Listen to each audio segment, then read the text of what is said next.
Chapter 878. Jiang Yuqing was still able to respond easily. No one knew what the Empress concubine was thinking.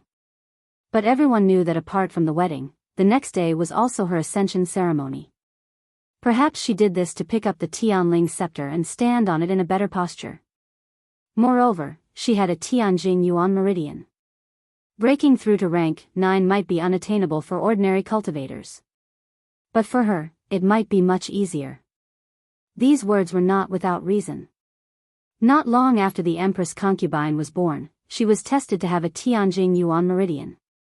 Since then, she had been the top genius of the entire Tianling dynasty. Whether it was martial cultivation, Xian master, or celestial physician, she was extremely talented. It wasn't strange for her to have such thoughts. Chu Luiyue nodded thoughtfully and then asked, "Why are you here?" In that case, why didn't the Empress concubine go to the ancestral hall if she planned to focus on breaking through? I remember that the ancestral hall of the Tianling royal family was also destroyed because of this, right? As the heir to the Tianling throne, what's wrong with going to the ancestral hall? Jiang Yuqing asked. Of course there's nothing wrong with it. According to this, the Empress concubine was in the ancestral hall the entire day before yesterday? And eldest young Master Jiang, you were guarding outside the entire time? Of course. The people who served her that day can testify to this. Jiang Yuqing had already answered these questions countless times, so he was completely at ease. His brows gradually furrowed as he looked at Chu Luiyue and said coldly, "If the reinvestigation you're talking about is asking these questions again in front of everyone, then let me tell you, this is meaningless. If you really have doubts about what happened back then, you have to produce evidence. Otherwise, there's no need to continue." I haven't finished asking yet. Chu Luiyue smiled and suddenly looked at Yuqi Song. Master, you should also have some questions to ask eldest young Master Jiang, right? Hearing this, everyone turned to look at Weiqi Song. Weiqi Song nodded, looked at Jiang Yuqing, and said in a deep voice, "Previously, this old man had made a trip to Thousand View Garden zither room to retrieve some of the items I had left there. However, there was something wrong with Empress concubine's phoenix tail zither." Hearing the words, phoenix tail zither, Jiang Yuqing's heart suddenly sank. Everyone knows that the Empress concubine loved that zither very much when she was alive. However, this old man discovered that the Empress concubine had left a Xian formation on it. Weiqi Song stared intently at Jiang Yuqing and enunciated every word clearly. Although this old man isn't a top-notch mystic cultivator, I have dabbled in this aspect. The Xian formation that the Empress concubine had engraved on the zither was only a level 3 Xian formation. Otherwise, if the evidence was verified and it was as Weiqi Song had said, there was no way he could clear his name. Everyone was in an uproar. Lost? How could such an important thing be lost? Hasn't Jiang Yuqing always been in charge of the zither room? How could it be lost for no reason? Isn't this too much of a coincidence? Low voices of doubt could be heard from the crowd. Jiang Yuqing was also somewhat embarrassed.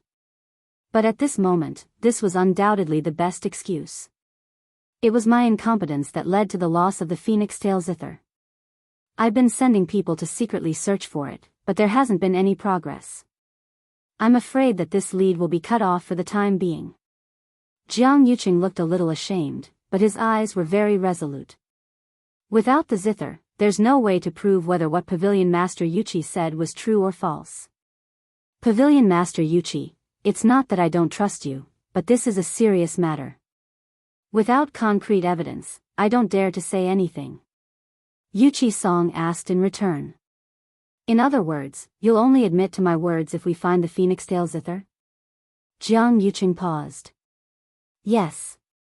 Without the phoenix tail zither, everything that happened today would not have been able to continue. Everything would have been empty talk. Many people looked disappointed. They thought that they had finally found some clues, but they didn't expect it to be gone just like that. If the crown princess was really harmed, then the longer this dragged on, the harder it would be to find out the truth. At this moment, Yuqi Song suddenly said, "What a coincidence. What a coincidence. Yesterday, someone delivered a gift to this old man. Jiang Yuqing suddenly looked up. Then, he saw Yuqi Song wave his sleeve, and a zither appeared in front of him. It was the phoenix tail zither. It's just right here. Why don't we take a look at it ourselves? Digression, the 5th chapter is about to be updated. Mobile users, please browse and read. A better reading experience comes from love. Chapter 879. The expression on Jiang Yuqing's face finally cracked, and he cried out in shock, "Why is this thing with you? Could it be that the person who secretly broke into the zither room and stole this phoenix tail zither was Yuqi Song? That person's aura was hidden extremely well. He had never thought that it would be related to Yuqi Song. Didn't this old man say just now? This is a big gift sent by someone yesterday." Yuqi Song stroked his beard and showed the phoenix tail zither to everyone. Everyone can take a look and see if this is the zither that the Empress concubine had back then. Everyone looked at each other and fell silent for a moment. Eldest young Master Jiang should be the most familiar with this thing. Why don't you check it out? Otherwise, someone will say that this old man took a fake thing and created a rumor out of thin air here. As Yuqi Song spoke, he even pushed it forward. Jiang Yuqing was standing 10 steps away. With his eyesight, from the moment he saw this thing, he had already confirmed that this was indeed the one that was lost in the zither room.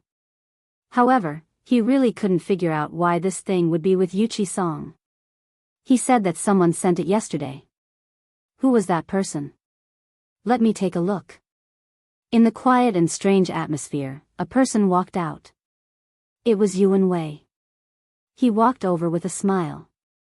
Back then, Her Highness the Empress concubine liked this zither very much and specially asked me to prepare many matching items. Therefore, I am quite familiar with this thing. I will identify it. Everyone should trust me, right? Yuqi Song handed the item over. Please, although Yuan Wei's position wasn't comparable to the 3 dukes, his status was also very noble because his family had been passed down for thousands of years. His words carried a lot of weight. Yuan Wei carefully took the phoenix tail zither and looked around carefully. His expression gradually became serious. After a moment, he nodded. This is indeed the Empress concubine's item. Moreover, there is indeed a dragon trapping array inside this zither. Let me take a look too. Jian Shai finally couldn't help but come over and take a look. There seemed to be a glimmer of light flickering on the phoenix-tailed zither. Flipping it over, one could see that there was indeed a palm-sized Xian formation at the bottom, and it was shining brightly. Jiang Yuqing's mind was in chaos. Back then, he had only been focused on dealing with the Shangguan Yu and hadn't paid much attention to the phoenix tail zither. In the past 2 years, he had rubbed the rosin on the phoenix tail zither countless times, but he had never noticed this. Thinking of this, he immediately said, "This Xian formation didn't exist before. I've never seen a Xian formation like this before. It was only a level 3 Xian formation, and any Xian master could carve it on it." Pavilion Master Yuqi, even if you suspect that there's a problem with the princess's death, there's no need to use such methods to deceive everyone, right? Wei Qi Song laughed coldly when he heard this. Of course you didn't see it before because there was a seal on the Xian formation. It was only after this old man broke the seal that this profound formation was revealed. Jiang Yuqing froze on the spot. What seal? He actually knew nothing about this. This is indeed the dragon trapping array. And this aura is indeed from the princess's hands. Jian Shai nodded affirmatively. Because the material of this phoenix tail zither is extremely precious and special, ordinary people can't leave any traces on it. Although this Xian formation is only a level 3 Xian formation, the person who can do this is definitely a top-notch Xian master. If I'm not wrong, the princess should have used the power of her Tianjing Yuan meridian to seal this Xian formation and conceal its aura. Yuqi Song stroked his beard. That's right. This old man only saw this dragon trapping array after breaking the seal. Shangguan Yu's strength had already reached level 8 Xian master back then. If she wanted to hide something, it definitely wouldn't be a difficult matter. Jiang Yuqing's heart kept sinking, and his entire body turned ice cold. He had overlooked it. He had truly overlooked it. He had actually forgotten that he wasn't Shangguan Yu's opponent at all, which was why he couldn't even see through her methods. And now, all of this had become conclusive evidence. After that, a few more people came forward to take a look. They all nodded and confirmed that this was indeed left behind by the princess back then. Because she had a Tianjing Yuan meridian, her aura was very easy to recognize. Anyone with some status in the Tianling dynasty would be able to confirm it with just one look. What's this? As Jian Shai spoke, he suddenly saw that there seemed to be something under the Xian formation. He moved closer, and his expression changed slightly. There's a word of blood on it. Everyone was shocked when they heard this. If nothing really happened, why would there be a word of blood on the phoenix tail zither? Moreover, she used such complicated methods to conceal it. Jiang Yuqing's heart thumped violently. It almost jumped out of his chest. All the blood in his body seemed to freeze at this moment. No, everything happened very quickly back then. Shangguan Yu couldn't possibly have the time and energy to do all this. Jiang Yuqing kept admonishing himself, but there was still a voice in the depths of his heart that kept ringing. Why not? She was smart and quick-witted. Was there anything she couldn't do? This word of blood was also left behind by the princess. Jian Shai's expression had completely turned cold. Yuan Wei and the others who were standing nearby also had a change in expression. Naturally, they recognized him as well. What's the word of blood on it? Someone couldn't wait to ask. Yu Qisong laughed, but there was no smile in his eyes. Jiang Yuqing, you should know what the word of blood on it says, right? Jiang Yuqing's temples throbbed. I don't, Jiang. Jian Shai suddenly raised the phoenix tail zither and shouted sternly. The word of Jiang is on it. Jiang Yuqing, isn't this your Jiang? Digression, Tianling scepter, I heard that someone said that I'm a clown. February, yes. They're all talking about you. Tianling scepter, angry. February, yes.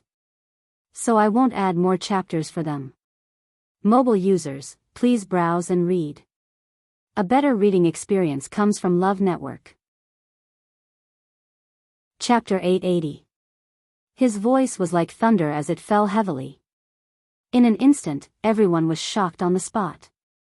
The bloody words hidden on the phoenix tail guqin were actually Jiang? Anyone with a brain could guess that the Empress concubine had used such a complicated method to leave this secret signal on the phoenix tail guqin. There was definitely a hidden meaning. Dragon trapping array bloody words Jiang, isn't this implying that Jiang Yuqing is the one who harmed me?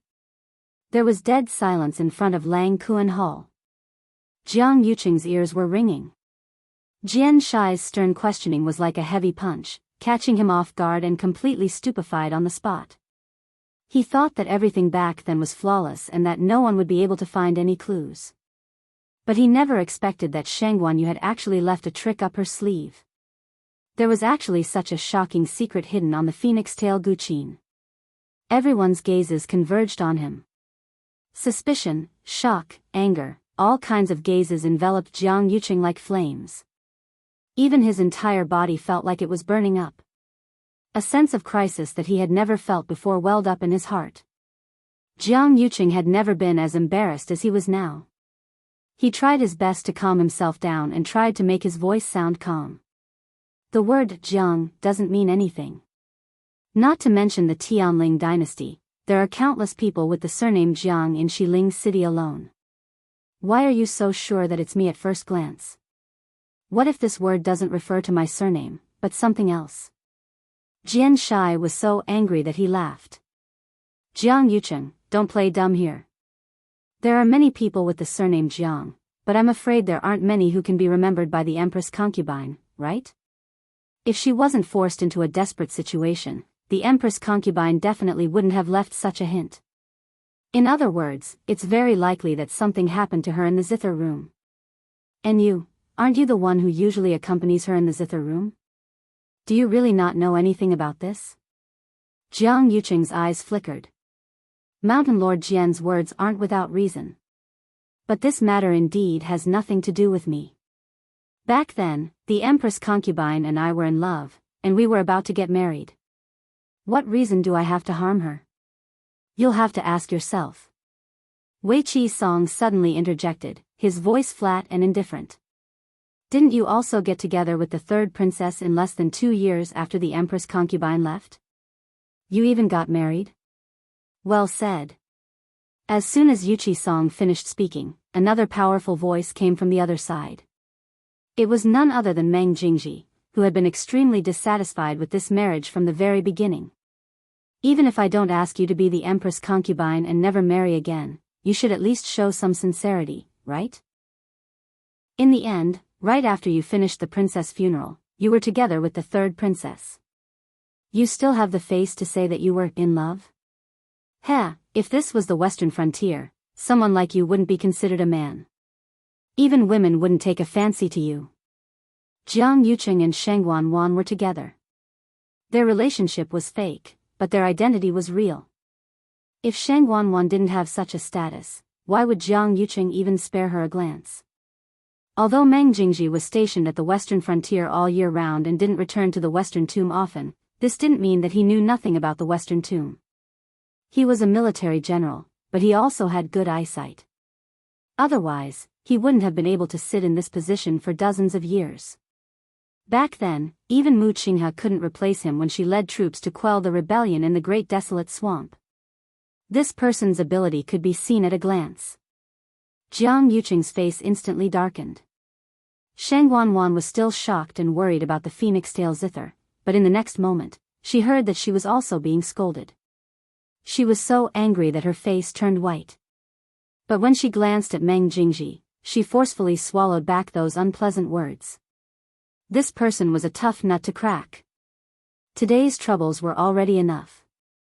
If she provoked Meng Jingji, it would be like adding oil to the fire. Jiang Yuqing remained unmoved. He only said indifferently, "My marriage with Wan has nothing to do with this. Even if there's really something fishy about the princess's death, everyone shouldn't be able to pin the crime on me just based on the word blood, right?" He planned to insist on this point. It's true that the word Jiang was written on it, and it's also true that he was one of the closest people to the princess back then. Anyone who saw this would inevitably make the connection. But as long as they couldn't produce any other evidence, he still had some leeway. That's right. You have no evidence. My Jiang family won't let you off just because you're slandering Yuqing. We'll be at your mercy. Jiang Lizhua stood out and hollered in a low voice. This old man wants to see who it is that wants to drag my Jiang family down with him. How dare you pour this basin of dirty water on my son? Jiang Lizhua was a grand tutor after all, and his status was very high. In addition, Jiang Yuqing was now married to the third princess, so the entire Jiang family's status had risen by another level. Ordinary people really couldn't afford to offend the Jiang family. However, Yu Qi-song suddenly laughed. Everyone will eventually find out who this basin of dirty water belongs to. Since you want evidence, I'll give it to you. Jiang Yuqing's brows twitched harshly. Seeing Yu Qi-song's confident look, does he really have any evidence? Yu Qi-song stared at him and slowly said, "I watched the princess grow up with me. I'm indebted to the princess's love for me, and she treats me as half a master. Ever since the princess's death, my Chongshu pavilion has also suffered continuous attacks. The pavilion's elders and disciples have all been beaten up, and there aren't many people left. It's almost impossible for the mountain gate to hold on. The reason for all of this is actually just that I want to investigate the princess's death." Yu Qi-song's expression gradually turned solemn and cold, and even the surrounding space seemed to freeze along with it. It's not just my Chongshu pavilion. In the past 2 years, there have been many people who want to investigate the truth behind the princess's death. However, these people have either died or been injured, and some have even quietly disappeared, never to appear again. It's as if someone is deliberately obstructing them by hook or by crook. Everyone should be aware of this. In this world, the one who doesn't want the truth of that matter to be exposed the most is most likely the person who harmed the princess. A few people inwardly nodded. Although no one had said this on the surface, everyone knew in their hearts. Jiang Lizuo was so angry that he laughed. What, Yuchi Song, do you mean that the one who secretly killed your Chongshu pavilion is my son? Jiang Yuqing also frowned. Pavilion Master Yuchi, I've already personally sent Qi Dai to you. It's true that he used Chaos Yuan gravel on the Chongshu pavilion, but I truly didn't know about this matter before. Whether it's true or not, let him come over and we'll know when we confront him. Yuchi Song said indifferently. Jiang Yuqing felt that this was extremely absurd and couldn't help but say, you know that Qi Dai is already delirious, so how can you confront him? Oh, you're talking about this.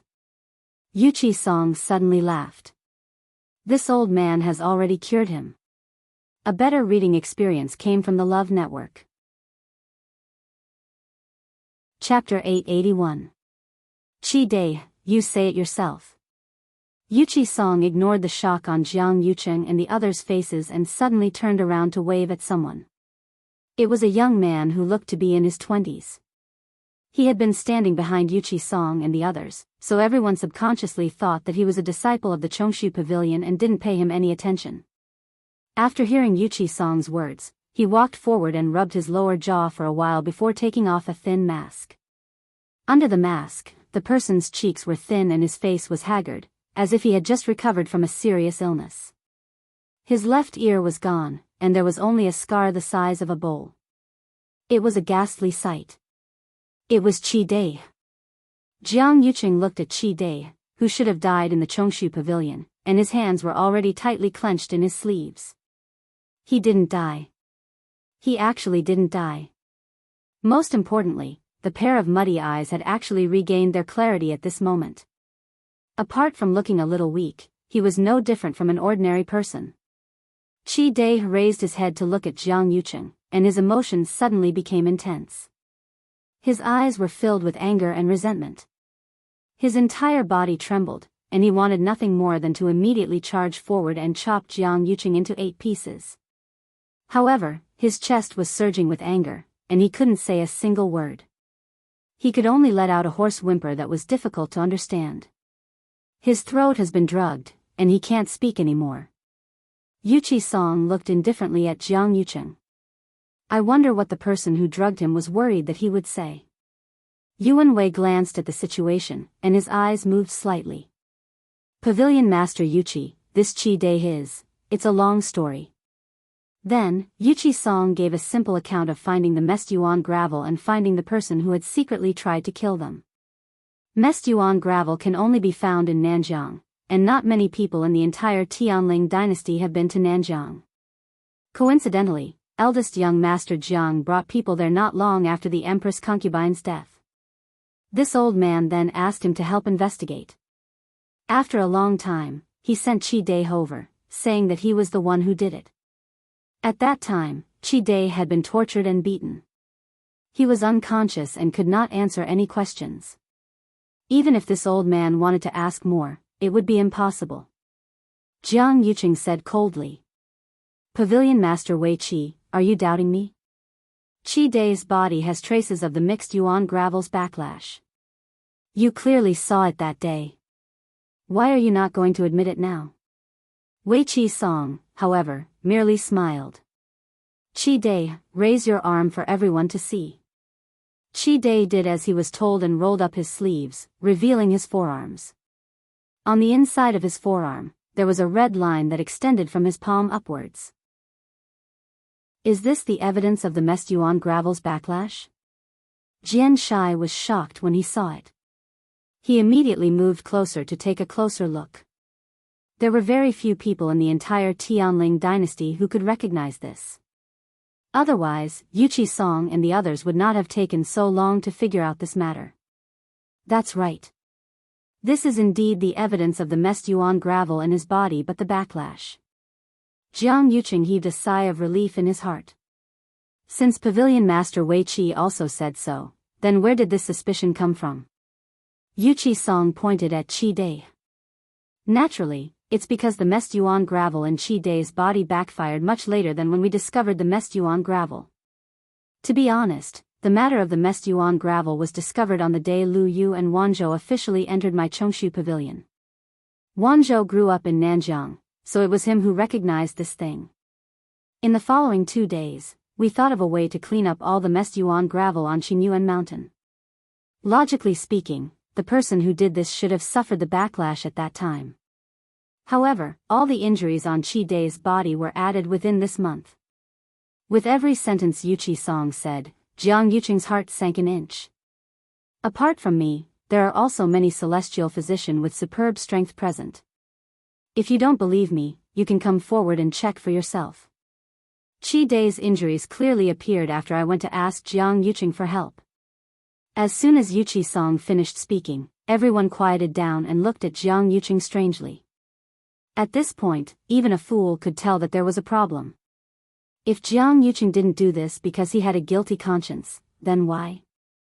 Qi Dai, who caused the injuries on your body? Yuqi Song asked. Qi Dai pointed at Jiang Yuqing angrily and let out a hoarse cry of despair. Just take it that he did it for interrogation, so let's not talk about it for now. Then, who planted the messed yuan gravel in your body?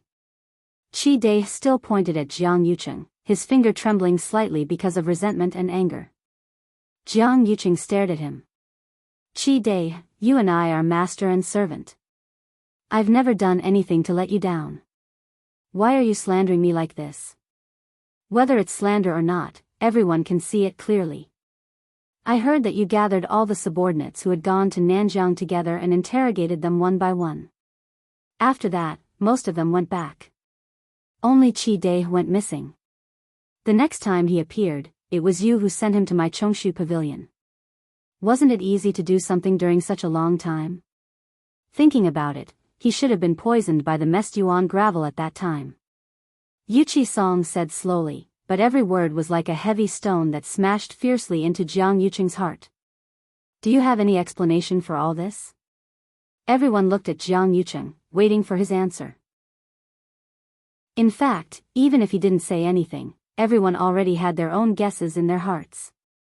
What Yuqi Song said couldn't be faked. It was almost certainly true. Then, there was indeed something wrong with Jiang Yuqing. Faced with everyone's burning gazes, Jiang Yuqing took a deep breath and said coldly, Qi Dai followed me through life and death. Why should I treat him like this? At that time, Pavilion Master Yuqi took the initiative to ask me for help. That's why I did this. In the end, you're saying that I lied to you? What good would that do for me? Fabricating a fake was naturally to cover up the real one. Yuqi Song's lips twitched without a smile. His gaze was sharp and cold, like a sharp sword that wanted to tear off Jiang Yuqing's hypocritical mask.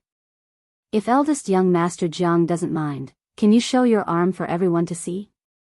There's a question that this old man has been wanting to ask you for a long time.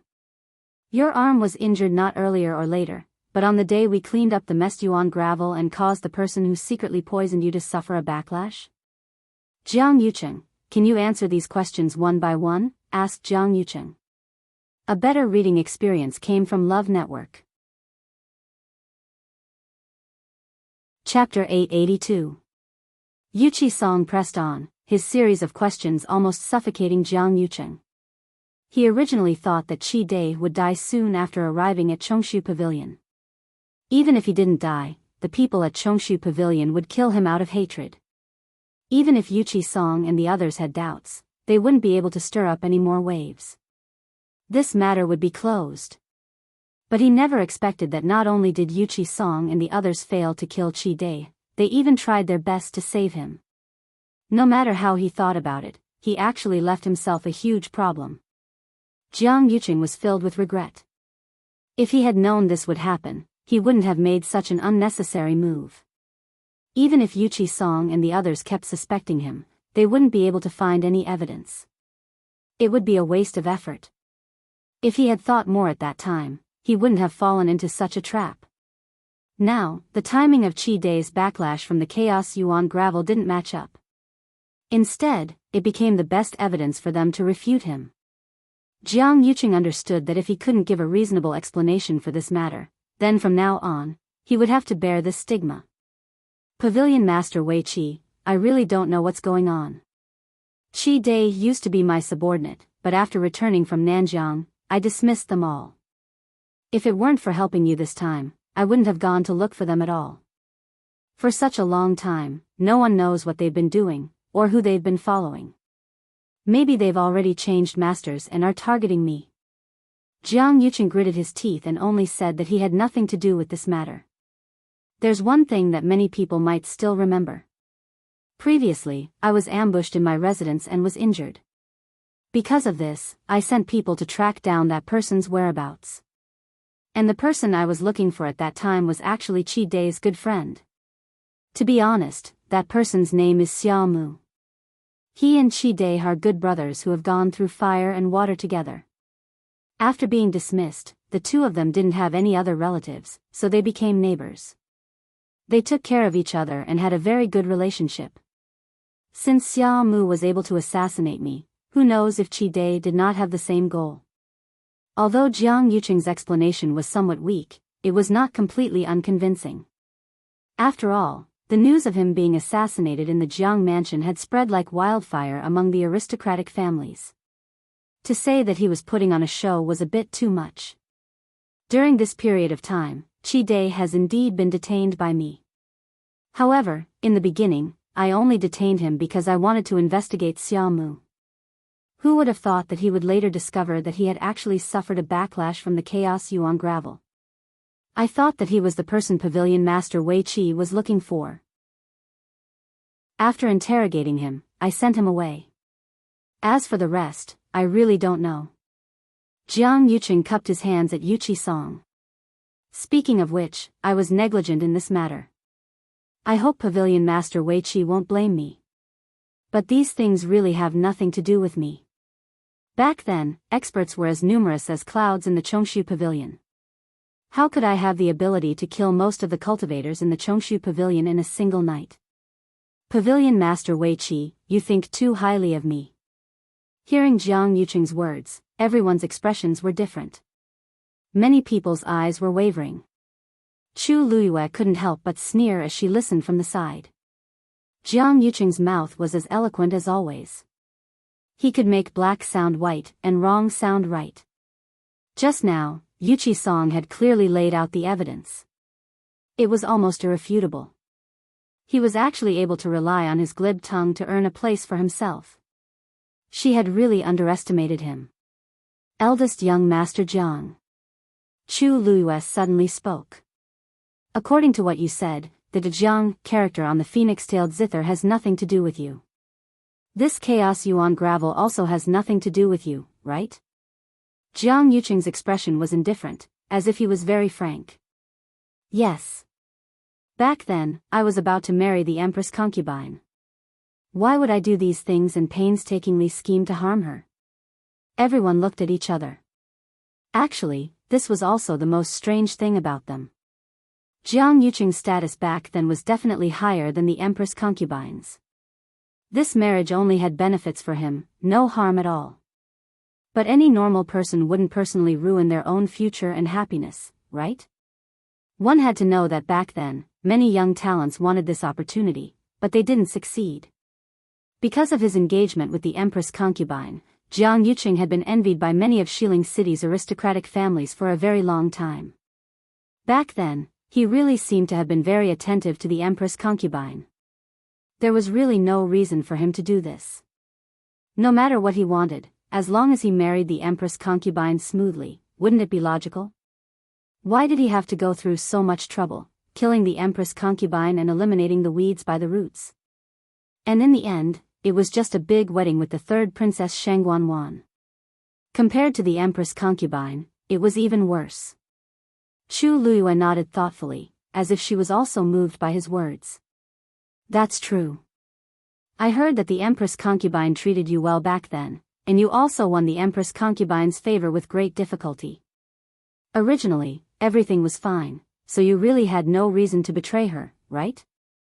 She spoke slowly, as if she was stating a fact, but also as if she was faintly puzzled. For some reason, when Jiang Yuqing looked at Chu Luiyue like this, an inexplicable sense of apprehension and panic arose in his heart. Her words seemed to be hinting at something. Chu Luiyue suddenly smiled. On her beautiful face, there was undisguised curiosity and mockery. When Jiang Yuqing saw her smile, he was actually in a trance. Her clear, black jade-like eyes seemed to have a dark light flowing, like a sharp sword, piercing straight at him. Since eldest young Master Jiang has such deep feelings for the Empress concubine, then back then, why did you join forces with Xiahou Rong to forge a document to lure the tiger away from the mountain, tricking the 13th Yu out of Xiling? Chu Luiyue said this sentence clearly and clearly. In an instant, almost everyone was stunned on the spot. The 13th Yu? Didn't they betray their master back then? For this reason, Jiang Yuqing even issued an order to kill them, which had not been revoked until today. What exactly did Chu Luiyue mean by forging a document to lure the tiger away from the mountain? Everyone's gaze fell on Jiang Yuqing. Even Xiahou Rong, who was originally standing in the crowd, instantly became the focus of everyone's attention. Xiahou Rong didn't expect Chu Luiyue to suddenly mention him and even directly reveal what happened back then. He was completely stunned, and his face turned pale. He almost subconsciously retorted sternly. Chu Luiyue. What nonsense are you talking about? Chu Luiyue chuckled. I'm just telling the truth. You. How dare you? Don't think that you can be arrogant just because you have the Chongshu Pavilion behind you. If you can't produce evidence today, don't blame me. Before he finished speaking, Chu Luiyue raised her hand and shook it gently. A secret letter appeared in front of everyone. This is the imperial edict that Lord Xiahou personally forged back then. Why don't Lord Xiahou take a look at it personally? The Love Network provided a better reading experience. Chapter 883. Xiahou Rong's voice stopped abruptly. He stared at the secret letter in Chu Luiyue's hands in shock. His face was as pale as a ghost, and he instinctively denied it. I am possible. I've been keeping that item in my study, and even Xiahou Tingan doesn't know where I put it. How did it end up in Chu Luiyue's hands? Officer Xiahou, what exactly is going on? Jiang Yuqing's face was terrifyingly cold as he questioned. Xiahou Rong actually let Chu Luiyue get such an important item. Isn't he courting death? Xiahou Rong glanced at him and felt guilty. I didn't. I'm loyal to Her Majesty. How can I do such a thing? You'll know once you see it. As Chu Luiyue spoke, he passed the letter to Yuan Wei. Officer Yuan, you're very familiar with Her Majesty's handwriting. Why don't you take a look at it personally and see if there's anything wrong with this letter? Yuan Wei's expression turned solemn as he received it with both hands. This secret letter had already been opened by someone, but the remaining golden ink on it was clearly specially used by the royal family. Even the size and paper of this envelope were strictly according to the corresponding standards. Looking at it dazedly, it really looked the same as the real thing. He opened the envelope and took out a letter inside. There were only a few lines of words on it, and the main idea was that there was a dangerous situation at the borders and that the 13 Yu guards were ordered to deal with it. Logically speaking, the 13 Yu guards were the princess's private guards and wouldn't listen to anyone else's orders. However, as the princess would usually deal with many things at the borders, and this letter kept hinting that this matter might threaten the princess, the 13 Yu guards were persuaded to go together. As the princess's wedding was around the corner, it wasn't convenient for her to leave, so the 13 Yu guards let her stay in Xiling while they went to the borders alone and planned to return after dealing with this matter. They then realized that something was amiss and rushed back to Xiling with all their might, but they were still too late. These people had set up layers upon layers of traps in order to distract all the reliable forces around her and finally make a move on her. Chu Luiyue tried his best to guard against it, but he didn't expect these two people to plot to kill her. How could he defend against that? This envelope, this letter, this ink, and the seal are all exclusive to His Majesty. But this handwriting is not His Majesty's. Yuan Wei frowned. Furthermore, this secret letter does seem to be from 2 years ago. The Yuan family had always been loyal to the Tianling dynasty. Since Yuan Wei said so, then it was an indisputable fact. If that was the case, then everything would make sense.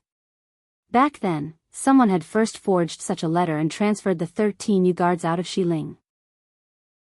Then, taking advantage of the fact that there was no one by the princess' side, they had secretly tried to kill her. Finally, he did not forget to eliminate all those who wanted to investigate the truth. This series of methods could be said to be flawless. If someone hadn't planned this beforehand, it would have been impossible to achieve this. This was clearly forcing the Empress concubine into a dead end. Yuan Wei had a grave expression as he looked at Chu Luiyue.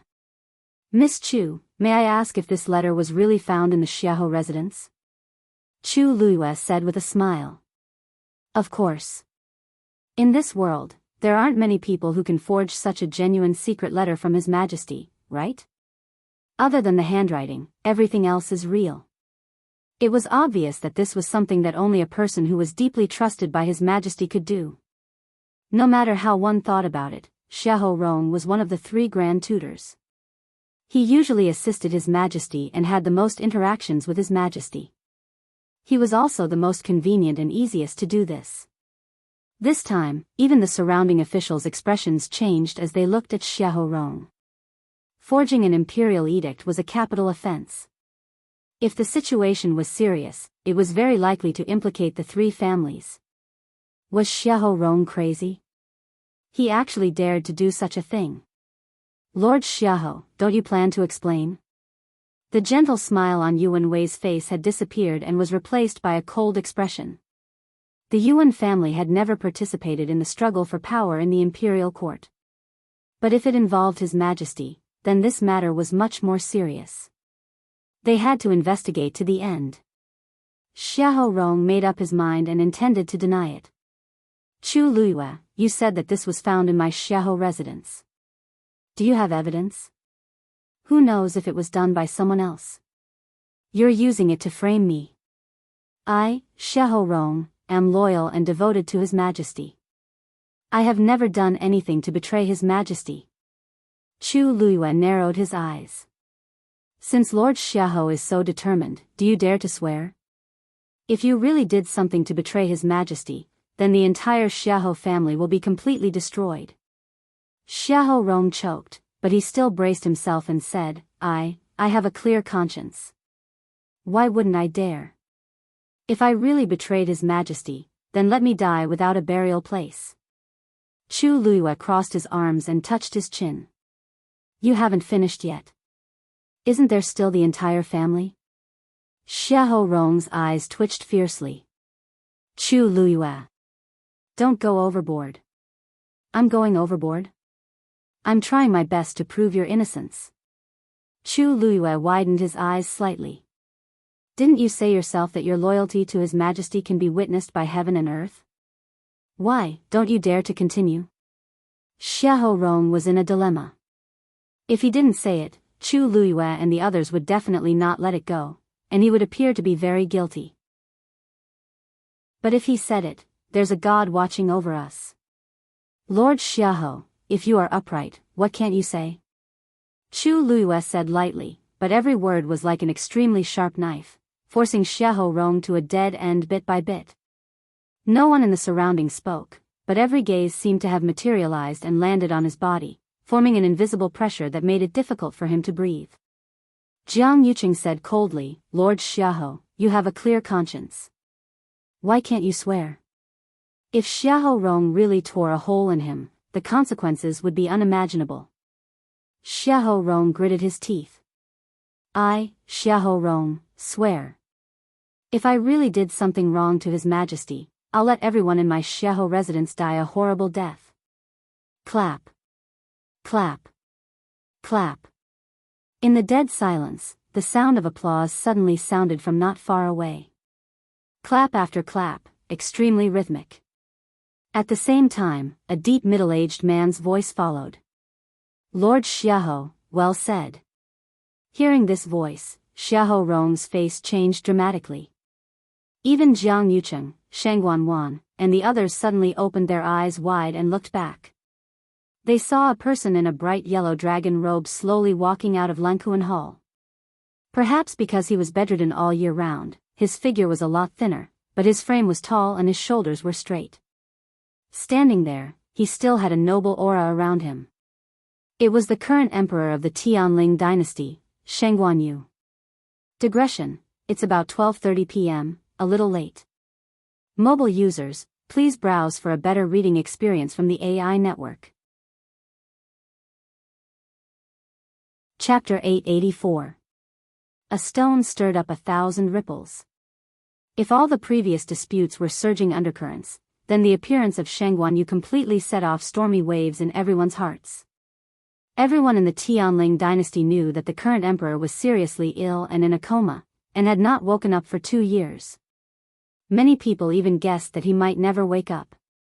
Unexpectedly, not only did he wake up, but he also appeared at this time. Upon hearing this, Chu Liuyue's heart skipped a beat as she instinctively looked up. Although she had guessed that her father would appear today, she still couldn't suppress the joy and excitement in her heart when she saw him standing there with her own eyes. Seeing that familiar kind face, her mind went blank for a moment. Everything around her suddenly blurred at this moment, and only that one person occupied her sight and became clearer and clearer. Chu Liyue opened her mouth, but couldn't say anything. All that was left in her heart was nostalgia at this moment. Finally. She finally saw him again. At that time, she felt that there was no way out, and her father was controlled by them, so she finally decided to commit suicide. However, after her rebirth, she inadvertently learned that her father was actually still alive, but in a coma. Although she didn't know why Shengguan and Jiang Yuqing didn't kill her father and even tried to wake him up later, it was a blessing for Chu Liyue. For this reason, she had been waiting patiently for many days and nights until this day finally came. The scene seemed to be still.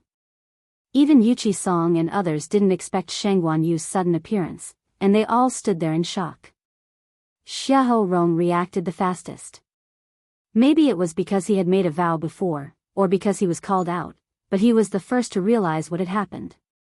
He looked up at the man standing above in a daze, and his lips trembled. Your Majesty. You're awake. His words finally woke the others up. Shengguanyu looked up at the sky, narrowed his eyes, and sighed with emotion. Yes. I'm awake. Why, are you disappointed? I don't dare. Xiahou Rong immediately knelt down. Your humble servant is overjoyed that your Majesty has awakened. How can I be disappointed? Jiang Yuqing also straightened his expression and knelt down to salute. Congratulations, Your Majesty. Congratulations, Your Majesty. This action finally moved the others. Everyone in the square in front of the palace fell to their knees. Their shouts shook the heavens. Congratulations, Your Majesty. Long live His Majesty. Shengguanyu lowered his eyes and looked at the people kneeling before him. His gaze was obscure. Get up. Only then did everyone stand up one by one. However, with Shengguanyu's presence, the atmosphere had changed greatly compared to before.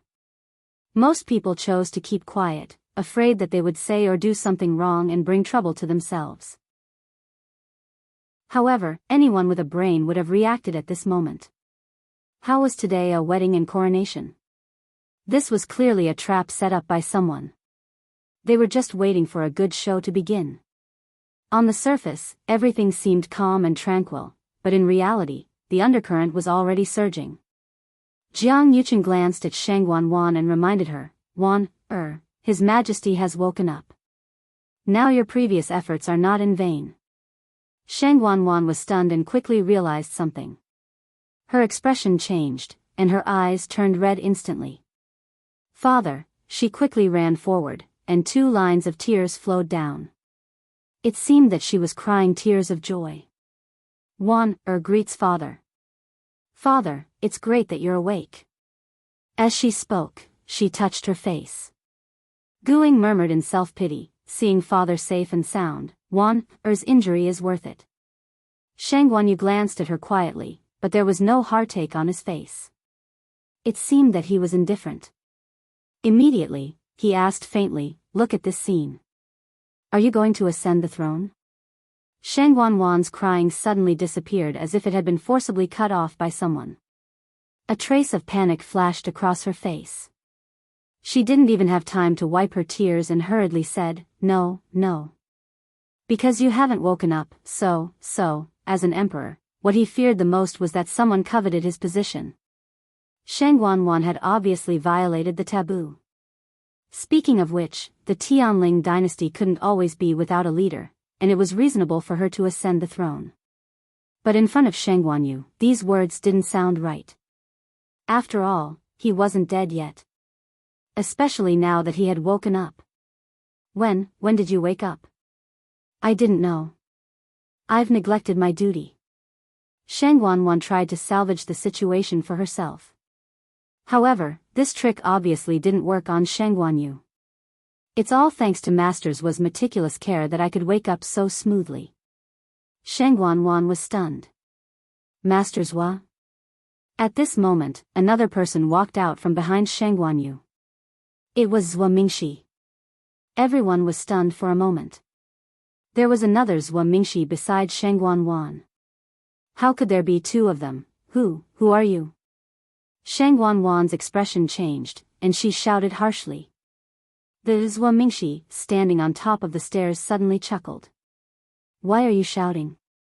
Don't you all know me?" As he spoke, he took off the mask on his face. He was handsome, and his eyes were as clear as ice. His smile was charming. It was Jian Fengqi.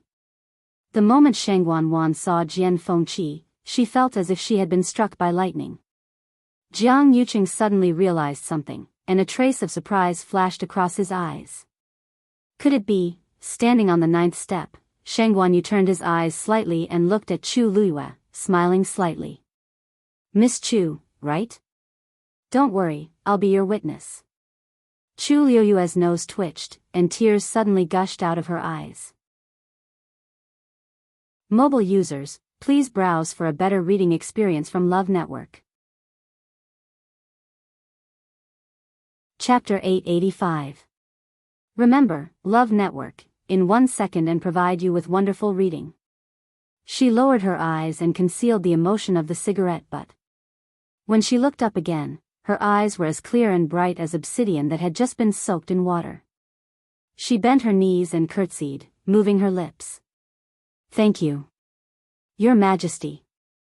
Shang Wanyu looked at the woman standing below, and for some reason, his heart suddenly moved. In fact, when he pretended to be unconscious before, he had heard her voice. At that time, he only thought that this was a smart, quick-witted, decisive woman. Although her status was not high, she could still use all kinds of conditions to force Shang Wanwan and turn a disadvantage into an advantage. Now that he saw her, he realized that she was actually like this. For some reason, he felt that he had seen her somewhere before. He quickly recalled in his mind, but after thinking about it, he really had not seen her before. For nearly 2 years, he was basically sick in bed and stayed in Qingfeng Palace, day and night. He even rarely saw other people in the palace, not to mention people like Chu Luyue who came from outside heaven's canopy. Probably because her eyebrows and eyes were too similar to Yu's. Thinking of this, Shang Wanyu felt a burst of pain in his heart, and looked at Chu Luyue with more benevolence. "You worked so hard for and I should thank you. If you hadn't taken the initiative to reinvestigate the matter of that year, I'm afraid that many people might be free and happy for a long time." When he said the second half of the sentence, Shang Wanyu's tone was completely cold. Although he didn't scold him, his low and majestic tone was full of the emperor's power, which made people breathless. On the square in front of Lankuan Palace, everyone quieted down and kept quiet out of fear. "Yuan, let me have a look at that letter." Hearing this, Yuan Wei immediately responded, stepped forward respectfully, and presented the secret letter with both hands. Shang Wanyu unfolded it and read it carefully. Xiahou Rong stood with his hands down, cold sweat constantly coming out of his forehead. His heart was beating wildly, and all the blood in his body was surging up, as if even his eardrums were about to burst. After a while, his back was all wet. Only a short period of time had passed, yet he actually felt that each day was like a year, and it was extremely torturous. Finally, in this suffocating atmosphere, Shang Wanyu finally opened his mouth. We have never written this letter. His words were clear and light, but they were like thunder that exploded in everyone's hearts. He didn't write anything. That proved that this letter was indeed forged by someone else. No one answered. The air seemed to freeze inch by inch. Shangguan Yu looked at Xiahou Rong. The date on this letter is the 3rd of July. That day, I was discussing matters with Lord Xiahou in the imperial study, but for some reason, I felt very tired, so I asked Lord Xiahou to leave first and go to the side room to rest. When I woke up again, it was already today. Gasps could be heard from the crowd. Didn't they always say that because His Majesty heard about the death of the Empress concubine, he was extremely grief-stricken and was unable to get out of bed? Why did His Majesty say that he had been in a coma since the 3rd of July? One had to know that when the Empress concubine died, it was the 10th of July. At this time, who couldn't tell the problem in it? At that time, it was obvious that someone had done something to His Majesty, causing him to fall into a coma. At the same time, this fake document was forged to deceive the 13U to leave West Hill and then take the opportunity to assassinate the Empress concubine. It was self-evident who did this. Who else could it be but Xiahou Rong? Lord Xiahou, it seems that you didn't leave the imperial study immediately that day. Instead, you did a lot of tricks. Shangguan Yu looked down at Xiahou Rong condescendingly, waved his sleeve lightly, and threw the secret letter to Xiahou Rong. Look at it yourself. Did you write this? Xiahou Rong finally couldn't bear it and knelt down with a plop. Your Majesty, you are so wise. I'm innocent. I really didn't do anything. Xiahou Rong cried out while secretly regretting it in his heart. The reason why he kept this letter was actually to use it as evidence to suppress Jiang Yucheng. Although they had done a lot of things together, they didn't trust each other very much. That was why he kept this thing as a precaution. However, I didn't expect Chu Luiyue to find this letter and His Majesty to personally identify it. Now he really couldn't clear his name even if he jumped into the river. If he had known this, he should have destroyed this secret letter directly at the beginning. In the face of such irrefutable evidence, Xiahou Rong's defense and crying seemed very pale and powerless. Just now, when I was inside, I seemed to have heard Lord Xiahou swearing on the whole Xiahou mansion that if they really betrayed me, they would all die a horrible death. Xiahou Rong was suddenly stunned, and a strong sense of uneasiness suddenly surged in his heart. Your Majesty, Lord Xiahou, I didn't expect you to be so cruel to your own people, Shangguan Yu said lightly and shook his head. After all, I misjudged you. Your Majesty. I didn't. I really didn't do anything to let you down. Someone is framing me. Someone is framing me. Your Majesty, you are so wise. Xiahou Rong was shocked and hurriedly knelt forward. But before he reached the 9 steps, Shangguan Yu had already opened his mouth. Xiahou Rong rebelled against his superiors and attempted to murder me.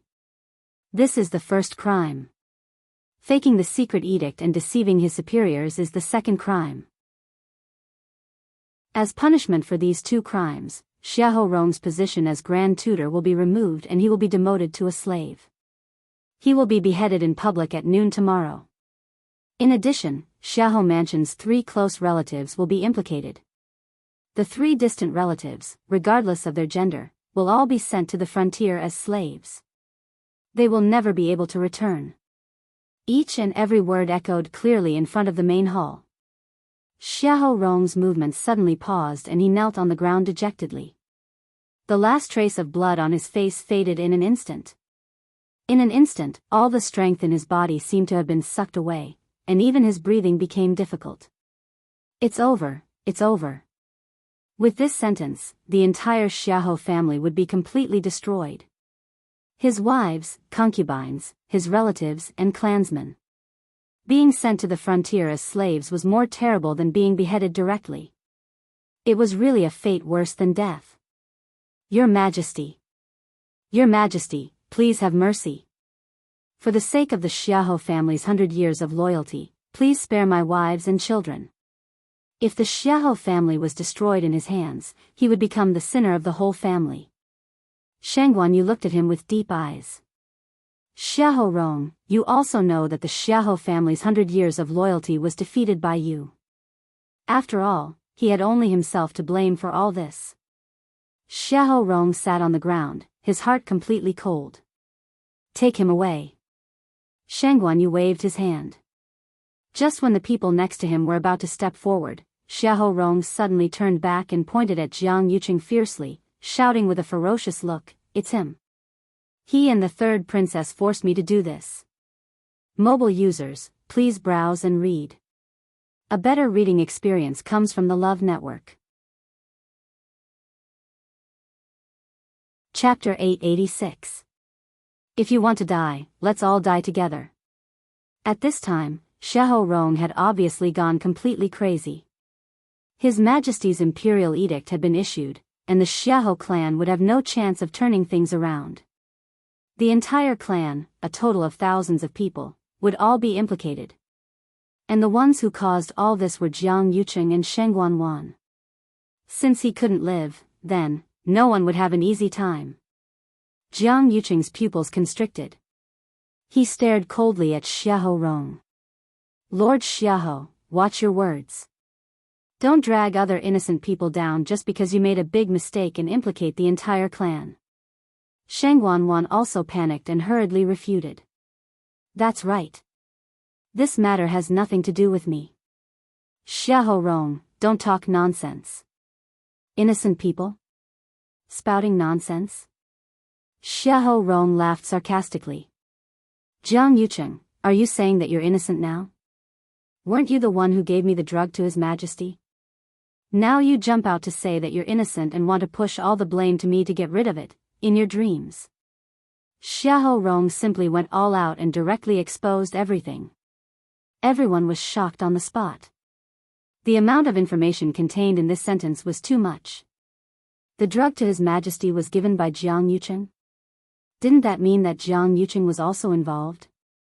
If you hadn't promised to give me the 9 Clouds Yuan recovery pill after everything was done, I wouldn't have agreed to do these things for you. Now that everything has been exposed, no one can escape. He was doomed, so he had to drag a few people down with him. Jiang Yuqing's temples were throbbing, and he couldn't wait to immediately step forward and block Xiahou Rong's mouth. His face was livid, his fists clenched, and he suddenly sneered. Lord Xiahou, you said that I gave you the drug back then. Do you have any evidence? Empty words without any proof. If whatever you say is the truth, then wouldn't everyone here be at your mercy? Xiahou Rong froze and immediately clenched his teeth. Everything that happened back then was done very discreetly. Even that medicine was given to him by Jiang Yuqing in private. Other than the two of them, no one else could prove it.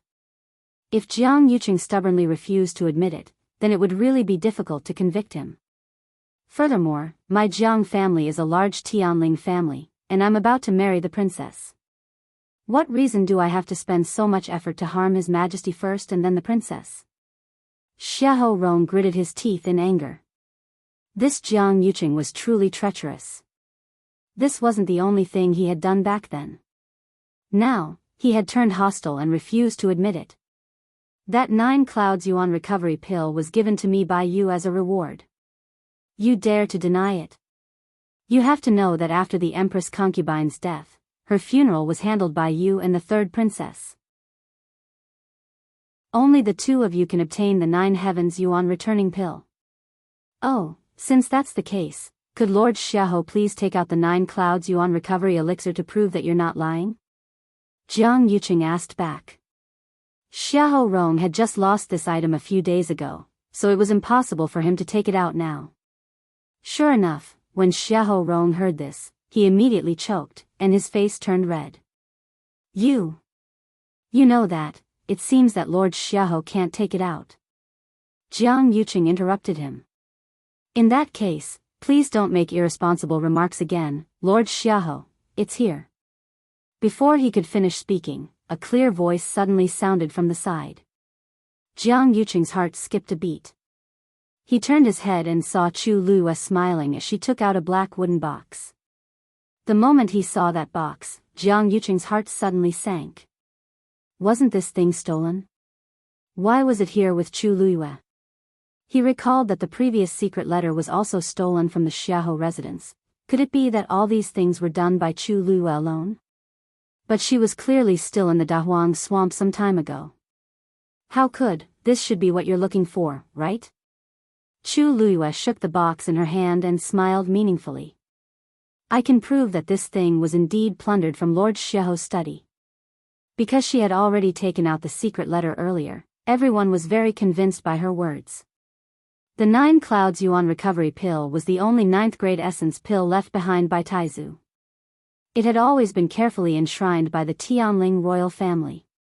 Previously, His Majesty had indeed bestowed it to the Empress for safekeeping. After the Empress's death, these items were all handled by the 3rd Princess and Jiang Yucheng.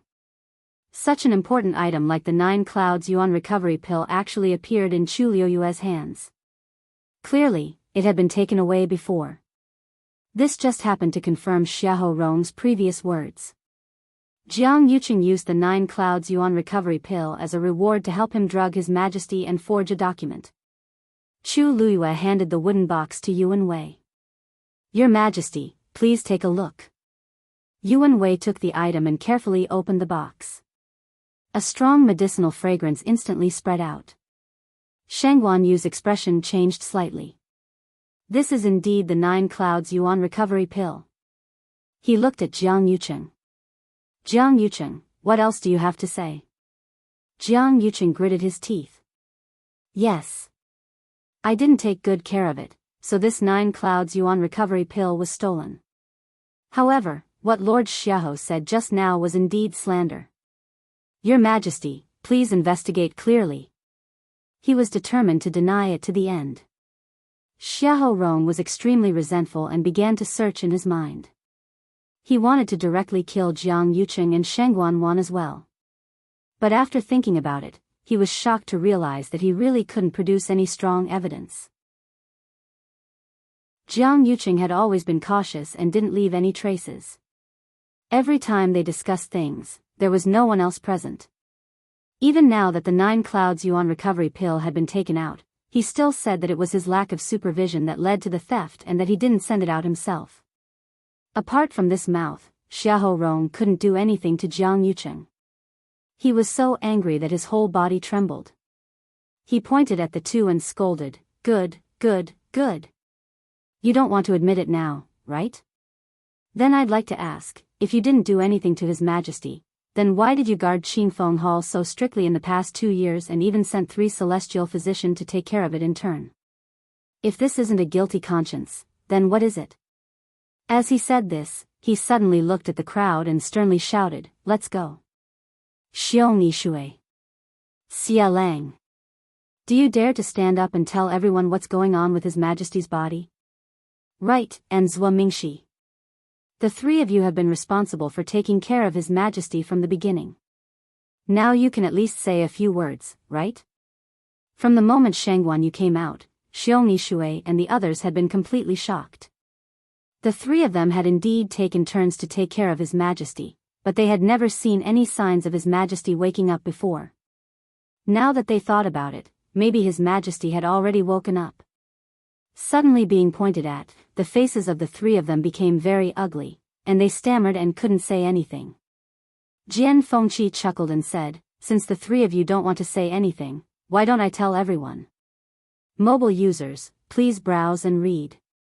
A better reading experience comes from the Love Network. Chapter 887. Jian Fengqi flung the mask in his hand and smiled flirtatiously.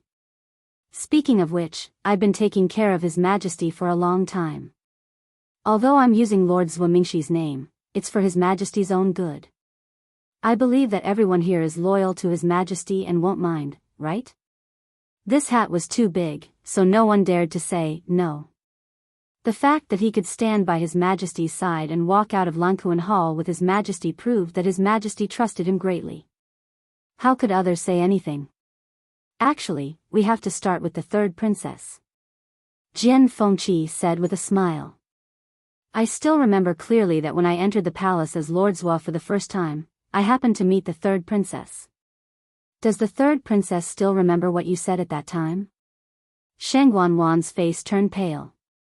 She didn't even know when Jian Fengqi had pretended to be Zhuo Mingxi. How could she remember what she said? But she had always trusted Zhuo Mingxi. She didn't hide anything from him about His Majesty.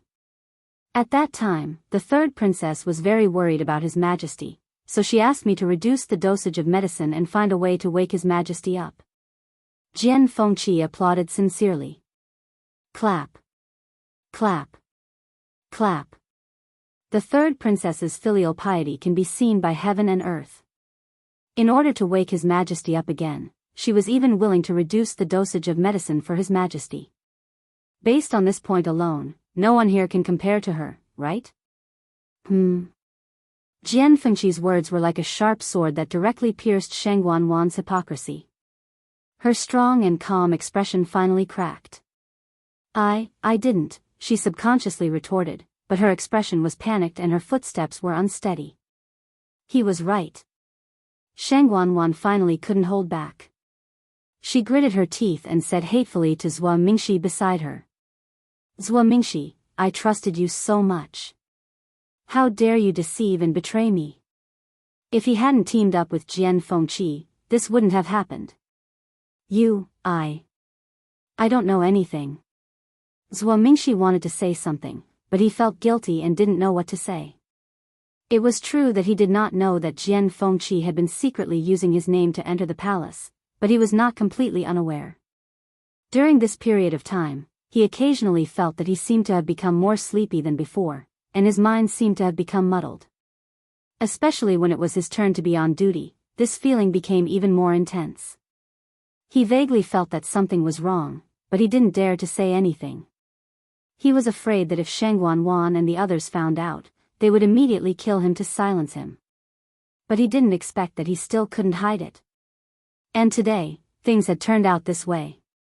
Shangguanwan's heart was filled with hatred, but she also knew that it was useless to say these things now.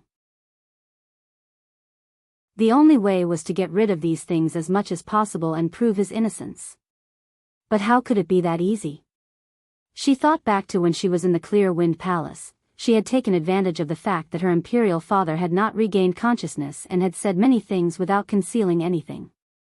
If imperial father were to find out about it, oh, right, there's also Jiang Yucheng. Jian Fengqi's eyes turned slightly, and the corners of his lips curled up into a wicked smile. His eyes were full of sarcasm. Later on, you also said something similar. I still remember it clearly. The expression on Jiang Yucheng's face seemed to have frozen. His eyebrows, eyes, mouth, and nose were all terrifyingly cold and stiff. The previous scenes kept flashing in his mind. No wonder he felt that Zhuo Mingxi was a little strange some time ago. It turned out that it was because there was indeed a change of people. When he saw Jian Fengqi coming out with His Imperial Majesty just now, he felt very uneasy. Now, it really exploded.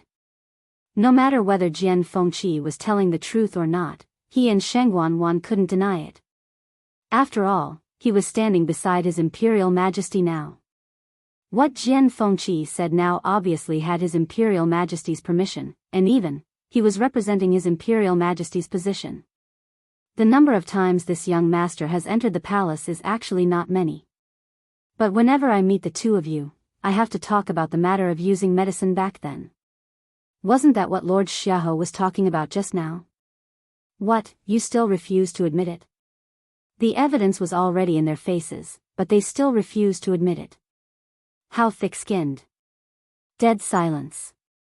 Jiang Yucheng and Shangguanwan both fell silent. This was no longer a matter that could be cleared of suspicion by denying it. After all, it was very likely that His Imperial Majesty also knew about many of these things. If he had already woken up, then, many things were already set in stone. But just when everyone thought that the truth was out and they were finally going to admit their guilt, Jiang Yucheng suddenly spoke. I really didn't know about His Imperial Majesty being poisoned back then. Wan told me that His Imperial Majesty had taken too much medicine in order to nurse his body back then. That was why he had been in a coma for so long. We did discuss about using less medicine for a long time, but I didn't know it was poison. Hearing this, Shangguan gradually widened her eyes in shock and looked at Jiang Yuqing in disbelief. What did you say? Jiang Yuqing looked apologetic. I'm sorry, Wan. I was deceived by you before, so I helped you. But now that things are clear, then I can't speak up for you anymore. You have to bear the corresponding responsibility for what you've done. Chu Luiyue was secretly amazed. If it weren't for the inappropriate atmosphere now, she would have applauded Jiang Yuqing's ability to refute. She had seen what it meant to reverse right and wrong today.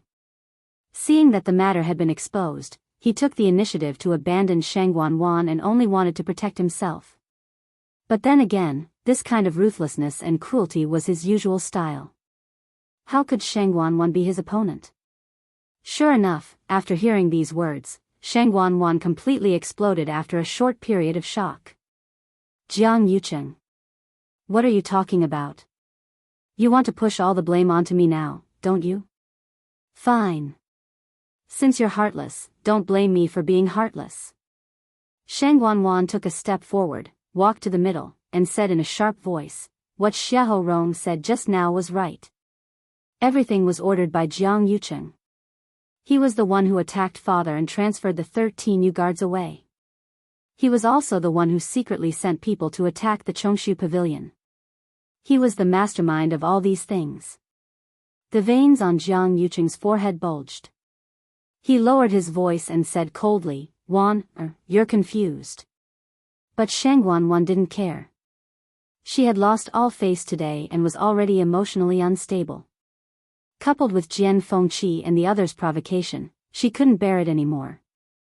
Anyway, she couldn't deny it, and it would be difficult for her to make a comeback in the future. Not to mention that she had no fate with the throne, she might not even be able to keep her identity as the third princess. After today, it was still unknown whether she would live or die. At this time, Jiang Yuqing actually took the initiative to betray her, so she had no mercy for him. She stared at Jiang Yuqing with scarlet eyes and sneered, Ha! What, you don't want to admit it? Don't forget, you were the one who drugged Shangguan with the energy-dissipating powder for 3 years. Finally, you attacked her on the eve of the wedding and imprisoned her in the Imperial Ancestral Temple. Digression, the last 2 updates may be a little late, about 1:30. Please browse and read. A better reading experience comes from Iowa. Chapter 888. She was such a smart person. If she wasn't someone close to him, how could she have fallen into a trap and died in the end? Shangguan laughed crazily. Because of anger and resentment, her facial features were distorted and her eyes were scarlet. She looked like an evil ghost. Don't forget that you have a share of the pain she suffered before she died. The sharp voice pierced through the sky, making everyone's heart turn cold. As soon as the voice fell, everyone's face was filled with horror. Shangguan. What did she just say? She said that it was Jiang Yuqing who killed the crown princess. He even planned for it for 3 years. The crown princess didn't die from the so-called Qi deviation during cultivation. She was forced to a dead end by them and finally chose to commit suicide. In just a few words, a shocking secret was revealed. Even Yuqi Song and the others who had already guessed that it was Jiang Yuqing who killed the crown princess were shocked when they heard this. Shangguan suddenly felt a sharp pain in his chest, and he staggered. Yuan Wei and Jian Fengqi immediately went forward to support him. Your Majesty, you have to take care. Yuan Wei wanted to persuade more, but when the words reached his mouth, he didn't know how to say it. The crown princess had always been His Majesty's favorite child. Since young, His Majesty had poured a lot of effort into the crown princess. Usually, even if the crown princess suffered a small injury, His Majesty would always feel distressed. Whether it was the coming-of-age ceremony, the imperial court, or the big wedding later, His Majesty always wanted to give the crown princess the best for everything related to her. And that child whom he had doted on and was afraid of suffering even the slightest grievance, was now being plotted against and killed.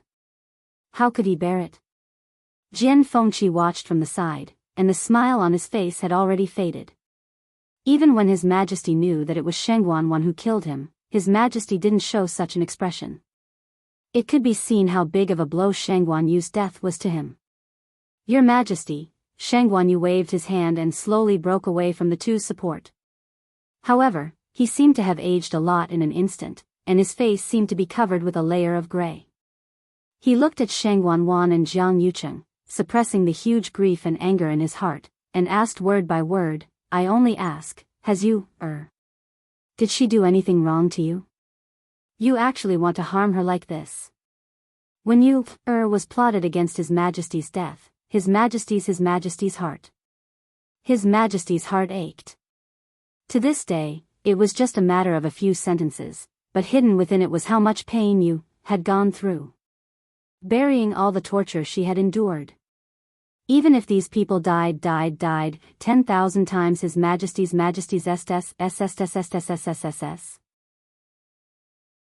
She shrieked, Teat hurt you her, as if I was the one who had wronged her. But what she gave me was nothing but charity. Who cared about that? Fathers, I'm also your daughter, but have you ever looked me in the eye since I was young? When I didn't have enough to eat or warm clothes, and when I was bullied in the palace, did you ever think of me as your daughter? You only have Sheng Guanyu in your eyes. Sheng Guanwan's voice trembled, as if she wanted to vent all her years of accumulated resentment. You only needs to wave her hand, and she can get whatever she wants easily. She has a magnificent and spacious palace and a high position. She can even take away the man I've liked for many years with just a word. What do I have? If I don't please her and rely on her, I'll have nothing. She's had enough of this lowly life of having to rely on others. Therefore, she wanted to snatch Huayang Palace, the throne, and even Jiang Yucheng. Sheng Guanyu looked at Sheng Guanwan, who seemed to have gone crazy, with a cold and solemn face and a pained look in his eyes. Even if I've neglected you, you should have come to me. Why did you put all the blame on you, You said it was charity, and if you didn't want it, you could have just said so. You enjoyed her kindness on one hand, but on the other hand, you were jealous and resentful of her. What did she do wrong? In the end, you, was jealous of Sheng Guanyu, so she couldn't bear to see her living well and tried every means to harm her. After doing so many wrong things, she still blamed Sheng Guanyu for her betrayal and hurt. She was really unreasonable. Sheng Guanwan choked and couldn't say a word. Her chest rose and fell violently, but after a while, she suddenly laughed. See, you're still thinking about her at this time. Unfortunately, she's dead. She's completely dead. Ha! No matter how sad these people are, Sheng Guanyu's will never come back to life. Even if everything was exposed today, she thought to herself, even if Sheng Guanyu was exposed, she thought to herself. She then looked at Jiang Yucheng with a tinge of craziness in her eyes. Yucheng, since I've already admitted it, you should admit it too. Anyway, we did all those things together, didn't we? See, so many people like her and love her. Even though she's been dead for so long, there are still people running around for her just to ask for an answer. But we, have nothing. Only I like you, do you know that? Only I. As she spoke, she reached out and wanted to pull Jiang Yucheng. Jiang Yucheng silently took a step back and avoided her hand as he expressionlessly said, Sheng Guanwan, you're really crazy. You treated you like her biological sister, but you treated her like this. I was wrong about you. Sheng Guanwan was dazed and then realized that he still refused to admit it. She stared at him for a while and laughed in self-mockery. I'm really stupid. I actually believed you. You missed her for 10 years, but didn't you do it to her without hesitation in the end? What am I? Jiang Yucheng, this person, can even do it to the woman he liked for so many years. Not to mention the others. I, Sheng Guanwan, am actually just a chess piece for him. Thinking back on everything that happened these few years, it's like a joke. Jiang Yucheng cupped his fists towards Sheng Guanyu and said, Your Majesty, I know that my explanation is very weak, but I really don't know about these things. Jiang Yucheng, we've already reached this stage, but you're still unwilling to admit it, right? Chu Luiyue suddenly asked. Jiang Yucheng paused and looked straight at her. If I didn't do it, why should I admit it? Shang Wanwan's mind isn't clear now, and her words can't be trusted. Oh. Chu Luiyue suddenly laughed. If her words can't be trusted, then, what about mine? Jiang Yucheng was dumbfounded. Chu Luiyue suddenly took a step forward, and there seemed to be flames burning in her eyes. Swish, she raised the Tianling scepter high and then lowered it. The dragon's eyes shone and pointed straight ahead, full of majesty. I forgot to introduce myself, double quotes. I'm Sheng Guanyu. Mobile users, please browse for a better reading experience from the Love Network. Chapter 889. This Empress, Sheng Guanyu.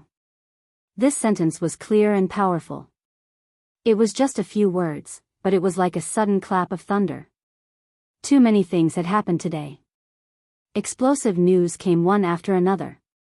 Just when everyone thought that they had become numb from the continuous bombardment of all kinds of secret news, Chu Luiyue's words instantly set off huge waves in their hearts.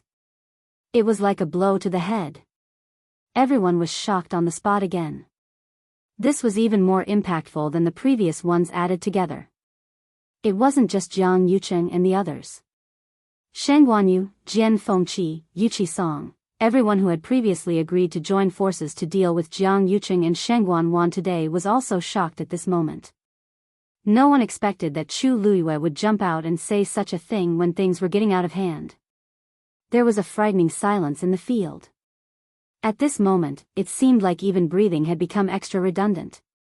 Everyone looked at Chu Luiyue with their mouths agape. They still couldn't digest what she said just now. The mask on Jiang Yucheng's face finally cracked at this moment. He stared at Chu Luiyue in shock as he stuttered, which was rare of him. You. What did you say? Who are you? Chu Luiyue's red lips curved into a smile.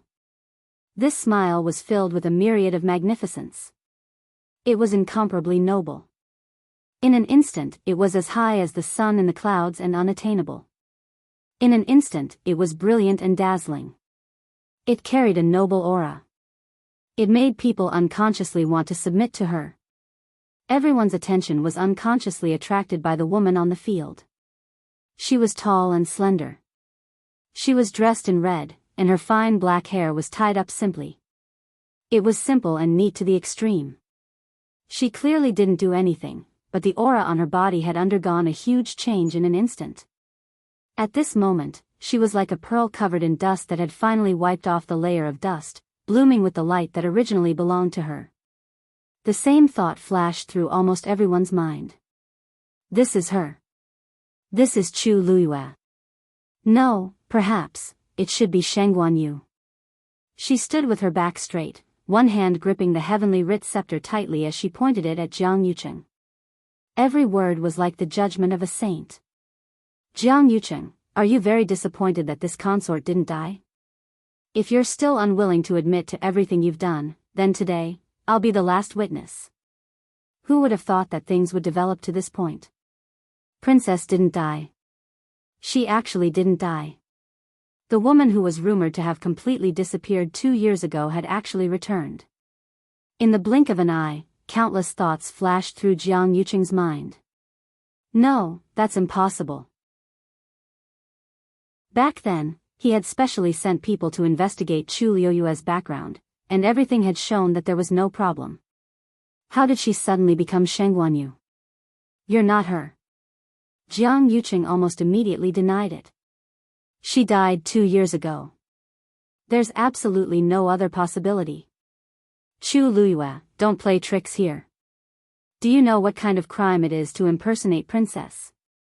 Although Jiang Yucheng refuted it verbally, he wasn't sure either.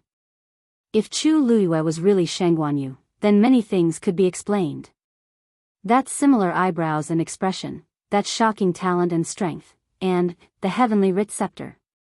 He was wondering why the heavenly writ scepter was so close to Chu Luiyue. If she was Sheng Guanyu, then there was nothing to doubt. Chu Luyue lifted her chin slightly, her gaze cold as if she was looking at an ant. Are you doubting this consort's identity? You're clearly just an abandoned daughter from a small empire outside heaven's canopy. Jiang Yuqing immediately retorted as he stared at Chu Luyue's face. Your appearance, figure, age. Everything is right here. There's no mistaking it. You definitely can't be Sheng Guanyu. That's right. That bitch is already dead. How can she still be alive? Sheng Guanwan, who was beside him, could not help but shout. She pointed at Chu Luyue with resentment in her eyes. You're just lying. On the day of the wedding, she had already fallen to such a state. She thought that she was already battered and exhausted. Who knew that Chu Luyue actually dared to call her Sheng Guanyu? Sheng Guanwan wasn't afraid of everything she had done before being exposed in public. She also didn't care about the contemptuous gazes of these people. But she absolutely couldn't allow Sheng Guanyu to be alive. Absolutely not. At this moment, everyone was looking at Chu Luyue with different gazes. Shock, suspicion, surprise, nervousness. Are you really you? Sheng Guanyu stared at Chu Luyue without blinking and finally couldn't help but ask. In fact, the moment she opened her mouth, he had already confirmed in his heart that this was his you. In this world, only you would have such a look. No wonder he felt very close to her when he first saw her from afar. It turned out that, however, the more he missed her, the more he longed for her, the more he was afraid that all this was a dream. Sheng Guanyu's tone was careful, as if he was afraid of disturbing something and breaking the dreamlike scene in front of him. There seemed to be something surging in Chu Luyue's heart. She choked in her throat, but there was a bright smile on her lips. Father, it's me. One sentence was enough. The tip of Sheng Guanyu's nose twitched, and his eyes lit up immediately. It's you, It's my you, Impossible. Sheng Guanwan's heart was full of hatred. Sheng Guanyu has the Tianjing Yuan meridian, and you just have the Daijing. How can you be her? Chu Luyue turned her eyes slightly and looked at Sheng Guanwan and Jiang Yuqing, who were almost crazy. She was very clear that the two of them were not the only ones who were suspicious. You want me to prove my identity? Then I'll satisfy you. She suddenly let out a clear shout. Long Yuan sword. Buzz. With a command, heaven and earth shook. Mobile users, please browse and read. A better reading experience comes from Love Network.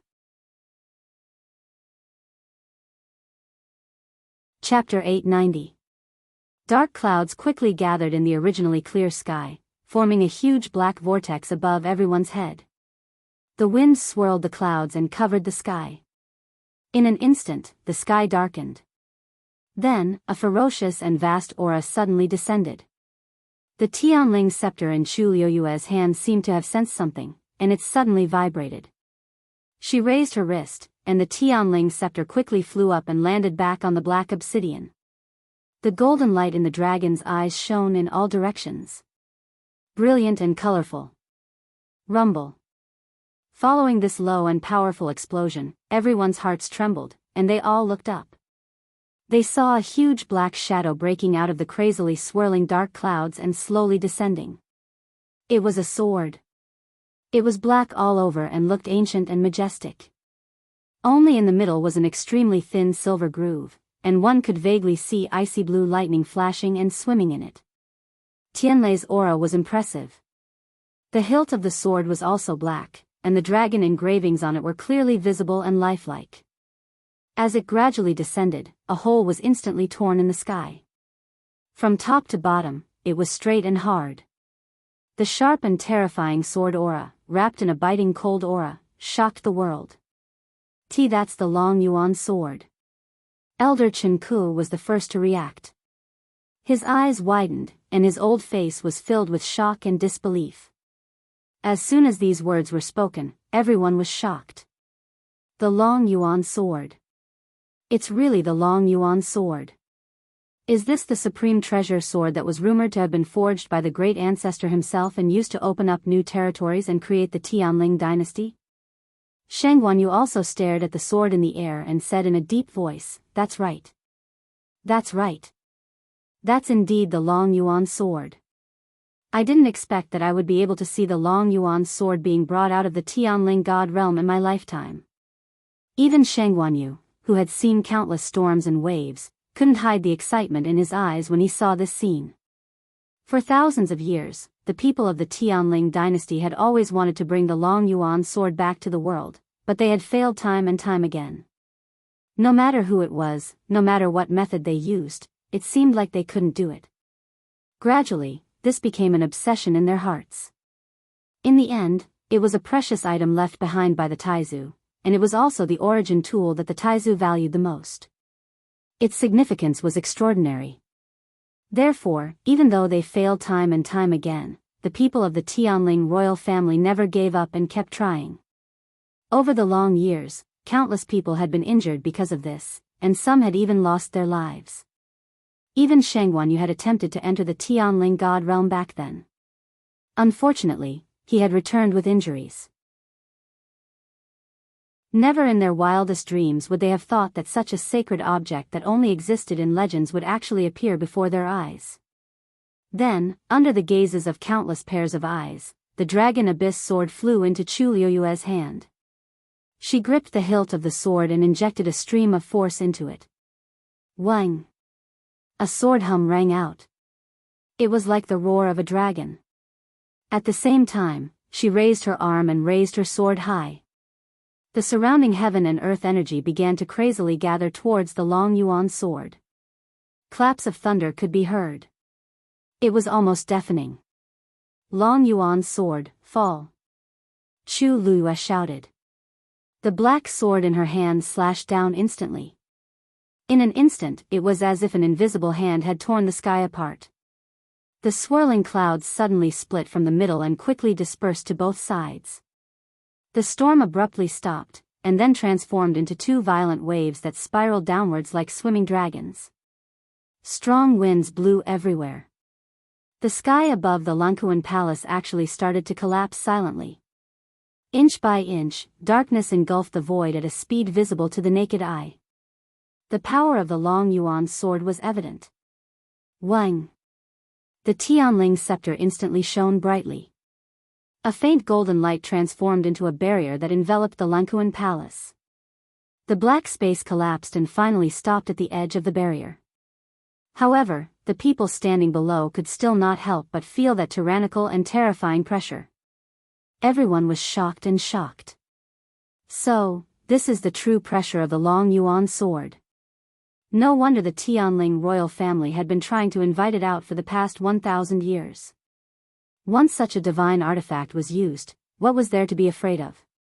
In the next instant, a black sword aura flew out from the Long Yuan sword. It went straight for Jiang Yucheng. Jiang Yucheng's heart sank fiercely. Danger! Just as this thought flashed through his mind, he immediately leaped into the air. He quickly retreated to the back. If this attack landed on him, the consequences would be unimaginable. As a Stage 7 warrior, his combat power was not considered weak. In fact, compared to most of the people present, he was still considered a strong one. However, at this moment, facing the rapidly approaching sword aura, a deep sense of fear and panic surged in Jiang Yucheng's heart. Hence, from the beginning, he directly mobilized all his force and used his fastest speed to retreat without holding back. In the blink of an eye, he had already retreated tens of feet. However, although Jiang Yucheng was fast, the Long Yuan sword aura was even faster. Everyone only saw a black sword aura piercing through the air. In the next moment, it had already caught up to Jiang Yucheng. At this moment, the strong wind blew Jiang Yucheng's clothes, and his black hair danced wildly in the wind. He could almost feel the pain between his eyebrows as if it was about to be cut by the sharp sword aura. He did not hesitate to set up a barrier in front of him. Bang! The moment the black sword aura touched his barrier, a crisp sound was heard. It was actually his barrier that was pierced through in an instant and completely shattered. Jiang Yuqing was even more terrified. The Long Yuan sword aura chased after him with irresistible force and could be said to be unstoppable. With his current strength, it was impossible for him to block it, not to mention other things. Alarm bells rang in Jiang Yuqing's heart. He retreated again and again. However, how could the current him be a match for the Long Yuan sword? In just the blink of an eye, the distance between the two rapidly shortened. The powerful aura almost crushed Jiang Yuqing in all directions. Jiang Yuqing only felt that the surrounding space seemed to be gradually solidifying. Every movement of his began to consume more force than before. His eyes stared fixedly at the black sword aura that was charging straight at him. His heart almost stopped beating. Suddenly, he felt a piercing pain between his eyebrows, and sticky blood slowly flowed down. Jiang Yuqing gritted his teeth, and an extremely cold aura flashed across his eyes. Just as he was about to make a move, the sword aura arrived. Immediately, the sword aura was deflected and directly slashed across Jiang Yuqing's left arm. Chi! All they heard was the sound of bones breaking and flesh being sliced apart. Then, everyone saw something flying down from the sky. It crashed onto the ground. Looking closely, it was none other than half of Jiang Yuqing's arm. His forearm had been cut off by Chu Liuyue's sword. Bang! Jiang Yuqing suffered a violent impact and also fell heavily onto the ground. He dragged dozens of feet on the white marble floor. A long bloody mark was drawn. Chu Liyue pointed her sword at him, and a cold smile appeared on her lips. If I can cut off your arm once, I can cut it off a second time. Now, do you admit it or not? Mobile users, please browse and read. A better reading experience comes from Love Network. Chapter 891. There was complete silence all around. At this moment, everything in the world seemed to have stopped. All the light shone on the woman in red. Her clothes and black hair fluttered in the wind. Holding the Dragon Abyss sword in her hand, she shocked the world. Her jade-like eyes were burning with a strong desire to fight. It was as if she wanted to burn all the grudges of the past into ashes.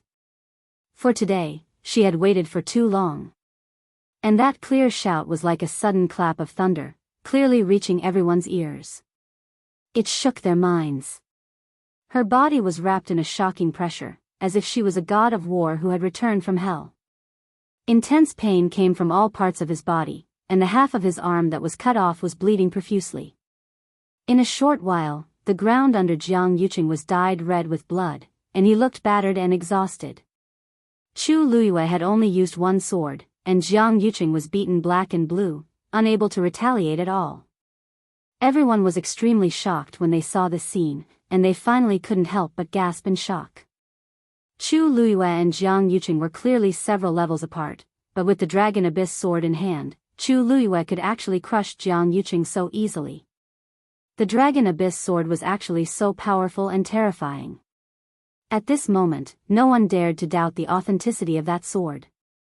Other than the real Dragon Abyss sword, what other object in this world could achieve such divine power? Chu Liyue's sword cut off half of Jiang Yuqing's arm, and also cut off everyone's doubts. Jiang Yuqing's mind was blank, and only that terrible pain came from all parts of his body, almost drowning him. He supported himself up with difficulty and raised his eyes to look at the woman in front of him. She was tall and slender, and her back was straight. With the Dragon Abyss sword in her hand, all the light in the world seemed to be concentrated in her eyes. How familiar was this scene? He was in a trance for a moment. 2 years ago, it was the same situation.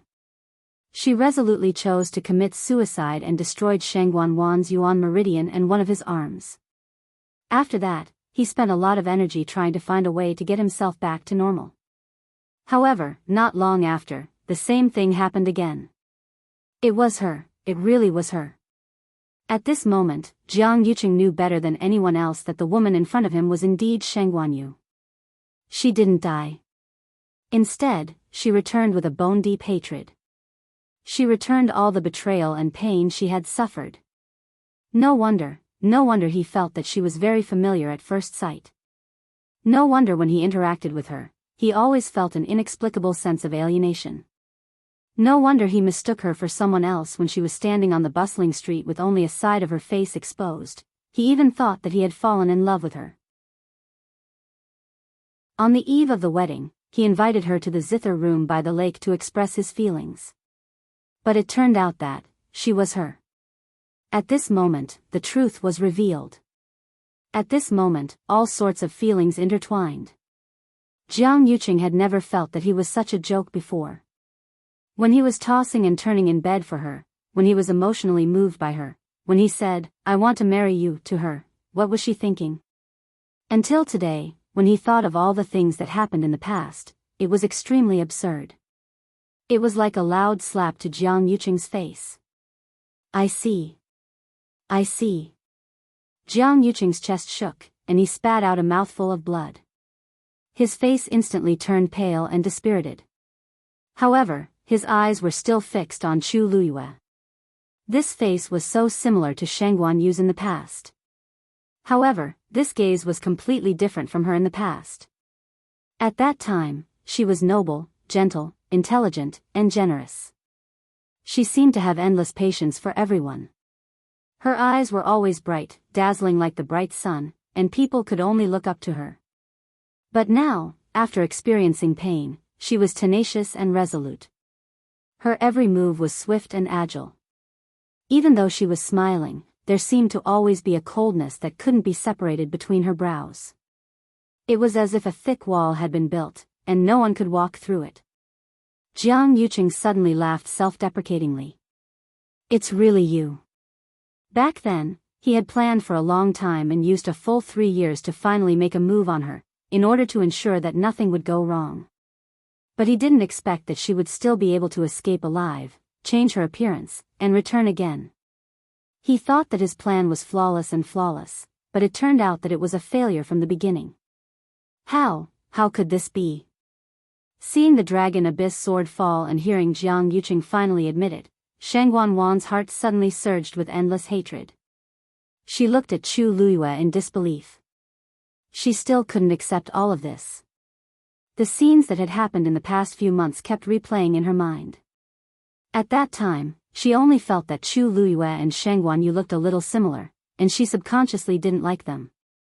Later, she found that Chu Luyue's talent and strength far exceeded hers, and it made her unhappy. After the trip to the Dahuang swamp, she saw Chu Luyue as a thorn in her side, and she couldn't wait for her to die outside forever. She originally thought that everything had gone smoothly and that she could finally have some peace and quiet. However, she didn't expect Chu Luyue to come back safe and sound. Chu Luyue even made an agreement with a legendary fiend, plucked the dancing lotus, and became much stronger. Today, it was directly exposed that she was Sheng Guanyu. Sheng Guanwan suddenly rushed forward like a madwoman, and her expression was ferocious. I'm going to kill you. You deserve to die. You ruined my wedding and robbed me of my throne.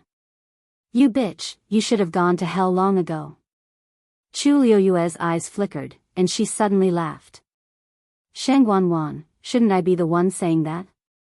Back then, it was these two people who had joined forces to destroy everything she had, took everything she had, and caused her endless pain.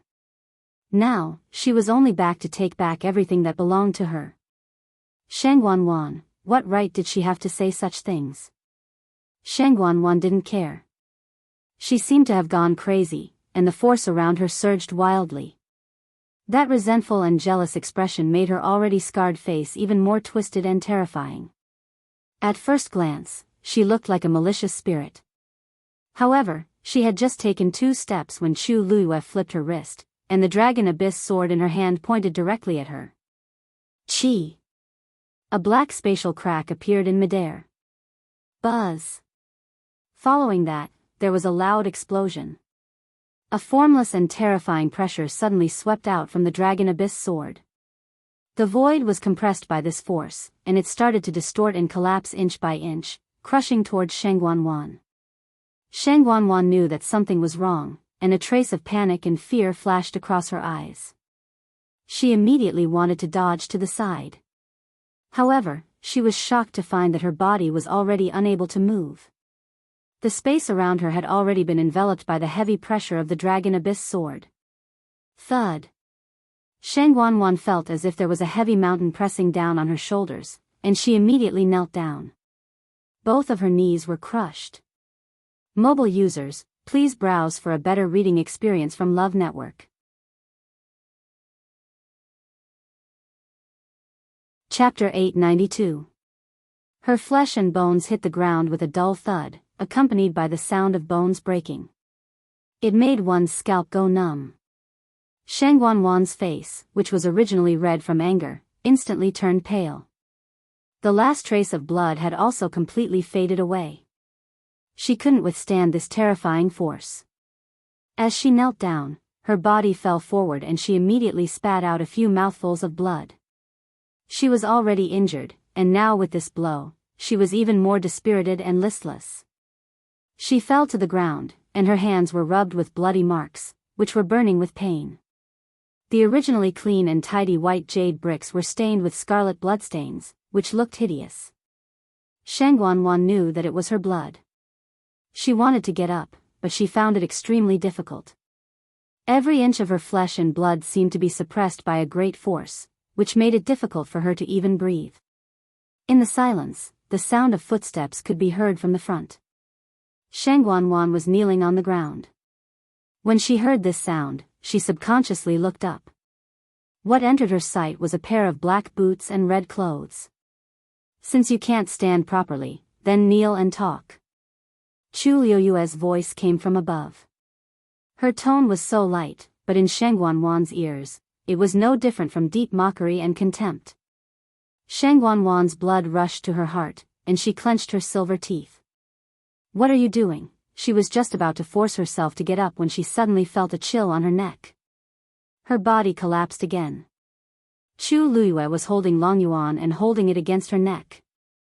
A bone-chilling coldness emanated from the thick and heavy sword. The sharp blade of the sword was wrapped in dense killing intent. It was as if as long as she dared to move, this sword would immediately take her life. Chu Luyue tilted her head, then suddenly leaned over and stared at Shang Wanwan. The corners of her lips curled up, and the corners of her eyes and brows were incomparably sincere. She said word by word, speaking of which, this princess has to thank you. If it weren't for you, wouldn't this princess have to marry Jiang Yucheng? That would be terrible. You. Shang Wanwan was so angry that she didn't know what to say for a moment. When Jiang Yucheng, who was at the side, heard this, his expression suddenly darkened as his pale lips moved, but he didn't say anything. It was as if his heart had been ruthlessly stabbed by a knife, and it was a sharp pain. He looked at the woman not far away. Her eyes were smiling and her expression was relaxed. Her words were clearly sincere. She really felt that it was a great blessing not being with him. All the gentleness and affection in those eyes had completely disappeared. He originally thought that it would be replaced by utter hatred. But that wasn't the case. She looked at him as if she was looking at a stranger. Other than the anger and resentment of being betrayed, there was not the slightest bit of unnecessary entanglement and infatuation. Jiang Yucheng looked down and suddenly laughed in self-mockery. That's right, she had never been moved by him, so how could she have such feelings? It's just. Shang Wanwan suddenly recalled that Yang Qin had once told her that Chu Luyue had taken the Long Yuan sword out of the Tianling god realm. However, she didn't believe it at that time and sent the royal family's elders into the Tianling god realm to check. They also said that the Long Yuan sword was still inside. She really couldn't figure out how Chu Luyue took the Long Yuan sword out and perfectly covered up this matter. However, she didn't have the time or opportunity to think about that now. The cold and sharp sword was pressed against her neck. Shang Wanwan was terrified. She couldn't help but scream. Chu Luyue. I'm the third princess of the Tianling dynasty, and I have the Shangwan bloodline. You dare to kill me? Chu Luyue looked at her from above, raised her brows slightly, and lightly said, this Long Yuan sword is stained with the blood of many Tianling royal family members.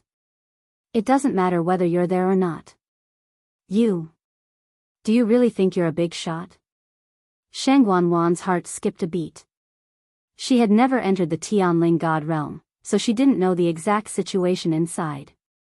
However, Chu Luiyue said that the Long Yuan sword had killed someone from the royal family before. How was that possible? One had to know that this was left behind by the Taizu. You're spouting nonsense. Shang Wanwan originally wanted to curse out loud, but the Long Yuan sword was pressed against her neck, so she didn't dare to be arrogant anymore. Her voice also became much weaker. However, she couldn't take it lying down.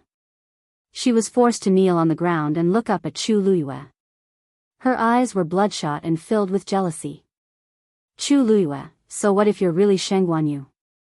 Your physical body was completely destroyed back then, and this body doesn't belong to you in the first place, right? Even if your soul is still here, it's already a completely different body now. The bloodline flowing in your body is ultimately from a fallen family of a small empire outside the heaven's canopy. What does it have to do with my Shangguan family? At this point, Shangguan seemed to have suddenly realized something and sneered. Shangguanyu back then had the Tianjing Yuan Meridian and was a peak stage 8 warrior. And now, other than this consciousness that still exists, from head to toe, what other part of your body is worthy of the title of Empress? You want to take back everything that originally belonged to you? Why don't you take a look at the current you and see if you have the right to do so? After saying that, she looked at Shangguanyu, who was standing on the 9th step. Father. I may have done something wrong, but I'm ultimately a descendant of the Shangguan family. And this woman in front of me has nothing to do with the Tianling royal family anymore. Father, aren't you afraid that her current body and bloodline will taint the legacy of the Shangguan family? Shangguan was so hysterical that she didn't even care about the Long Yuan sword on her neck. In any case, today had already come to this point, and she definitely wouldn't be able to survive. In that case, there was nothing for her to worry about. As long as she could make Chu Luiyue lose everything, she wouldn't hesitate to pay any price. This hoarse scream spread throughout the entire square. Everyone had different expressions on their faces. Shangguan's words weren't completely unreasonable. The person standing there now was Shangguanyu, but she was also Chu Luiyue. Everything else was fine, but the problem with her bloodline was indeed not easy to solve. Many people secretly looked at Shangguanyu, who was standing above, to see what kind of reaction and attitude he would have towards this. After this period of buffer, Shangguanyu's mood had calmed down a lot. When he heard Shangguan's words, he frowned slightly, and his eyes darkened. There's only one you, in this world. Shangguan's heart sank, and the smug and crazy look in her eyes suddenly froze. Then, she couldn't help but sneer. Father, if you really disregard everything and acknowledge her again, you'll be letting down our ancestors. You may be willing, but our ancestors might not be. The current her is simply not worthy of being a member of the Shangguan family. As soon as she finished speaking, a deep voice that seemed to have traveled through time and space sounded between heaven and earth. Who said she's not worthy? Mobile users, please browse and read. A better reading experience comes from Love Network.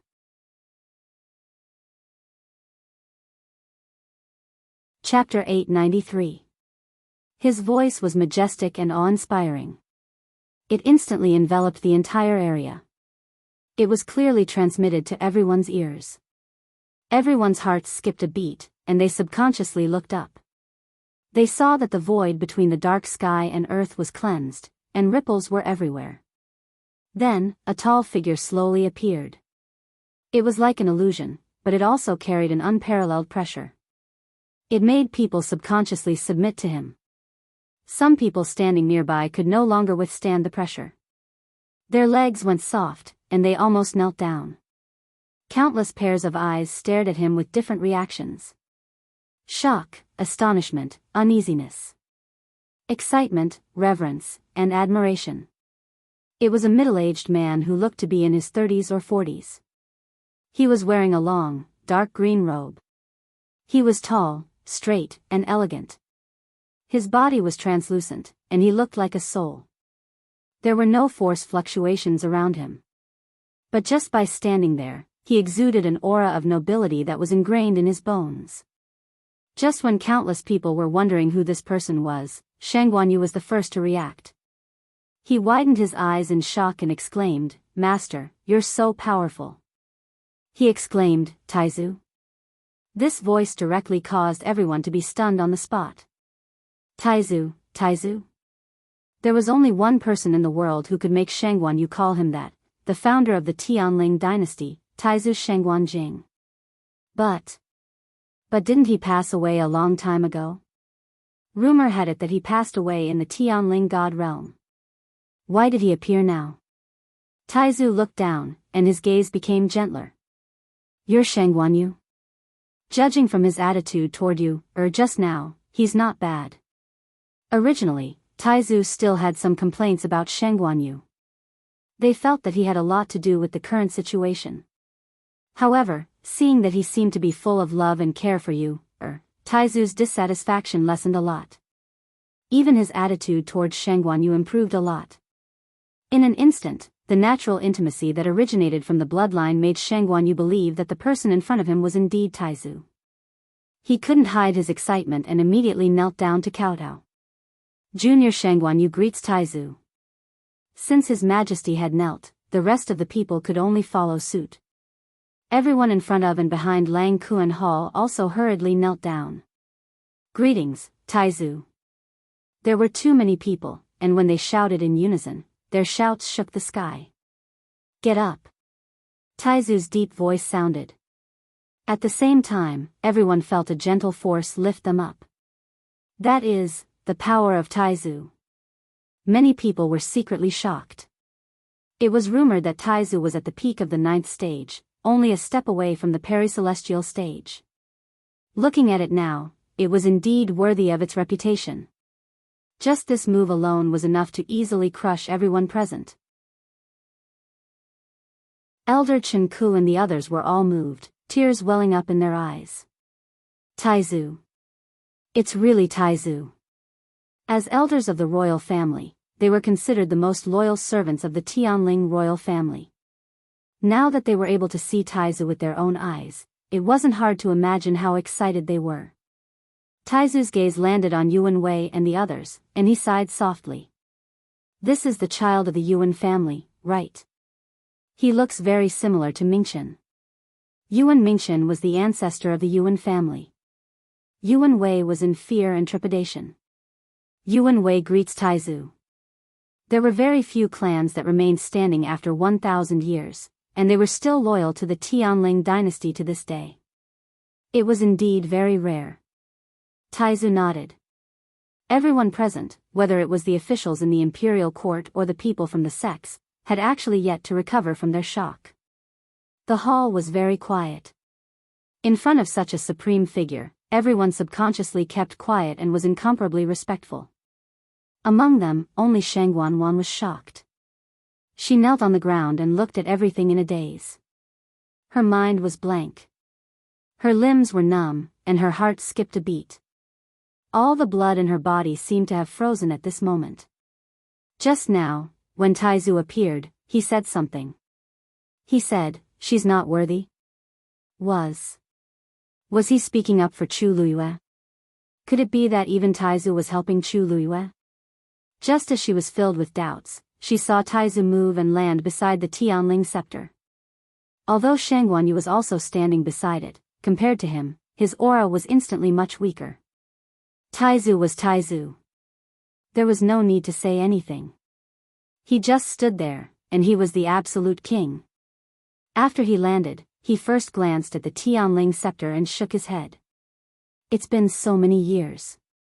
Why are you still so impulsive like a child? He had clearly seen the Tianling scepter's performance just now. The Tianling scepter was shining brightly, and it seemed to be very righteous. It had helped him guard the Tianling dynasty for so many years, and it was bored to death. Why won't you let me exercise my muscles? Taizu laughed. He couldn't do anything about it. He turned to look at Chu Luiyue and waved. "Girl, come here." As soon as he said that, countless people's tense expressions cracked again. Who was Taizu calling just now? Chu Luiyue. Moreover, his tone was clearly very intimate and doting. Even the way he treated Shangguan Yu just now was far from this. Chu Luiyue blinked. Originally, she didn't want to trouble Taizu. After all, this was her own matter, and she could rely on her own ability to solve it. In fact, Jiang Yucheng and Shangguan Wan had indeed been exposed, and there was no room for them to struggle. However, Shangguan Wan's words just now had clearly provoked Taizu. She glanced at Shangguan Wan, who was kneeling on the floor, from the corner of her eye. She found that Shangguan Wan's face was as pale as a ghost and her eyes were unfocused, as if she had suffered a huge blow. Her energy and thoughts were all exhausted. Chu Luiyue put away the long yuan sword and walked forward. Countless gazes followed her as she walked, as if they were afraid of missing something. Chu Luiyue walked to the bottom of the 9 steps, stood still, and bowed. Taizu. Taizu waved again. Come up. Chu Luiyue hesitated. Ordinary people couldn't climb these 9 steps. Under normal circumstances, only the emperor could stand on it. Although she had already revealed her identity, Taizu and her father were both here. If she went up, after thinking for a moment, she finally lifted her foot and went up.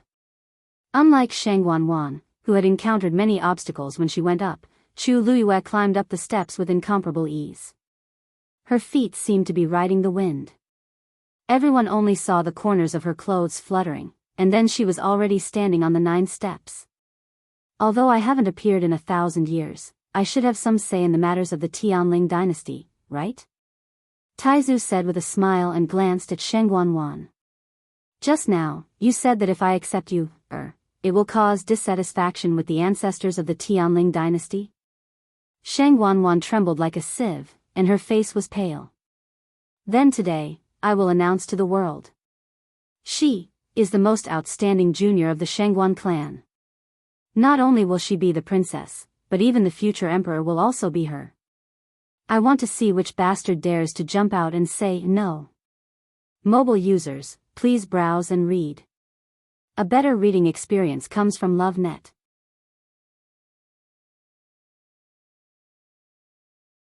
Chapter 894. Taizu had personally announced that he would become the emperor. Such a thing had never happened before, and it would probably never happen again in the future. To allow Taizu to reappear in the world and protect him in every way possible, not to mention the previous things, just this alone was enough to secure Chu Luiyue's position as the emperor of Tianling.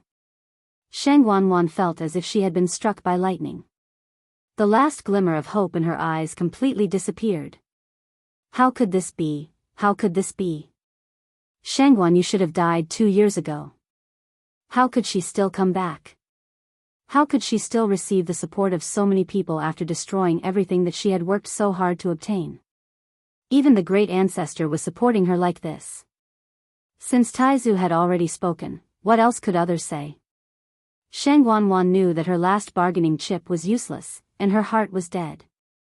She slowly raised her head and looked at Chu Luiyue, who was standing in front of her.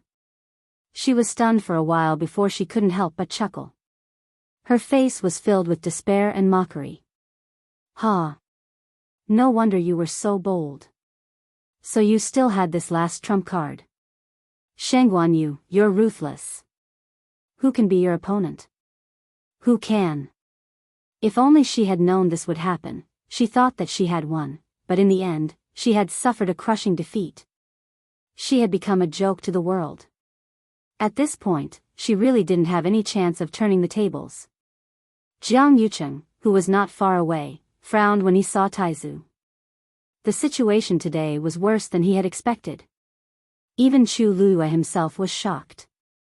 He couldn't help but widen his eyes slightly as he looked at Taizu. Taizu, she knew that Taizu was speaking up for her, but to give such a promise. It was indeed far beyond her expectations. You deserve this. Taizu shook his head gently and said affirmatively. Whether it's your talent, strength, or character, they are all impeccable. It's the blessing of Tianling to have you. Taizu said this with incomparable sincerity. If it weren't for Chu Luyue, he would still be trapped in the Tianling god realm, unable to see the light of day. As time passed, his final soul would very likely dissipate without a trace. The Dragon Abyss Sword has recognized you as its new master, and the Tianling Scepter has also recognized you. In this world, there is no one more suitable than you to stand here. There were many people who could obtain the recognition of the Tianling Scepter, but she was the only owner of the Long Yuan Sword. Now, you can be considered to have inherited my mantle. Why can't you immediately take over the Heaven's Writ? Chu Luyue coughed and glanced at his imperial father. Unexpectedly, Shang Guanyu also agreed with him. Taizu is right. Yu had been very intelligent since she was young, and she had handled the affairs of the imperial court extremely well. Originally, when she was about to get married 2 years ago, I had planned to pass the throne to her. I didn't expect. A hint of darkness flashed across his face, but it was fleeting. Now that Yu has returned safely, everything will naturally return to the right track. Father's body is weak, and I haven't fully recovered. There are indeed some things that I can't handle. Why don't you officially ascend the throne today? Chu Luyue was confused. Why did these two people casually push her to the throne with just a few words? This doesn't seem too appropriate. The corners of Chu Luyue's eyes twitched. What's inappropriate about it? There are many happy events today, and one more is even better. Taizu waved his hand. Everyone's expression became a little strange when they heard that. Many happy events. Taizu, open your eyes and take a closer look at the mess on the ground. Third Princess Shangguanwan and her newly married husband, Jiang Yucheng, are still covered in blood at this very moment. With the imperial family's dispute having reached this point, only you can say something like, there will be many happy things to come. The corners of Chu Luyue's eyes twitched, and he couldn't resist the attacks of the two for a moment. Shangguanyu clenched his fist and coughed. Look at father's body. I have to rest well. Can you bear to let father tire himself out? Chu Luyue was confused. Weren't you also strategizing when you were lying in bed for 2 years? Well, why don't we clean up this mess first? Chu Luyue glanced at the two of them and asked. The matter of Jiang Yucheng and Shangguanwan hadn't been completely settled yet. That's true, I almost forgot about this. Taizu clapped his hands and immediately looked down. Other than these two, Xiahou Rong and the others just now, who else harmed you back then? Who betrayed you? Today, drag them out and deal with them together. Taizu could be said to be swift and decisive. However, Chu Luyue's brows furrowed slightly. She had basically investigated what happened back then. However, there were still some questions that she was still puzzled about. For example, why did Jiang Yucheng do this? He clearly didn't like Shangguanwan, or rather, whoever he liked wouldn't affect any of his decisions at all. In his heart, he only cared about himself. But why was he so painstakingly scheming for Anne? There were so many people back then. Some stood firm for her, some ran for her, and some. Did they really betray her completely? She couldn't help but look in a certain direction. Mu Qinghe stood outside the crowd. His black armor was exceptionally eye-catching. As if sensing her gaze, Mu Qinghe also looked over. Mu Qinghe. Chu Luyue suddenly spoke. Hearing this, everyone quieted down and looked at the two of them curiously and uneasily. Who didn't know that the Deputy General of the Black Cavalry, Mu Qinghe, was personally groomed and promoted by the Empress back then? Something happened to the Empress, but the Black Cavalry didn't react at all. There was something wrong with it. Chu Luyue looked at him with a solemn gaze and asked word by word, say it yourself, back then, did you betray me or not?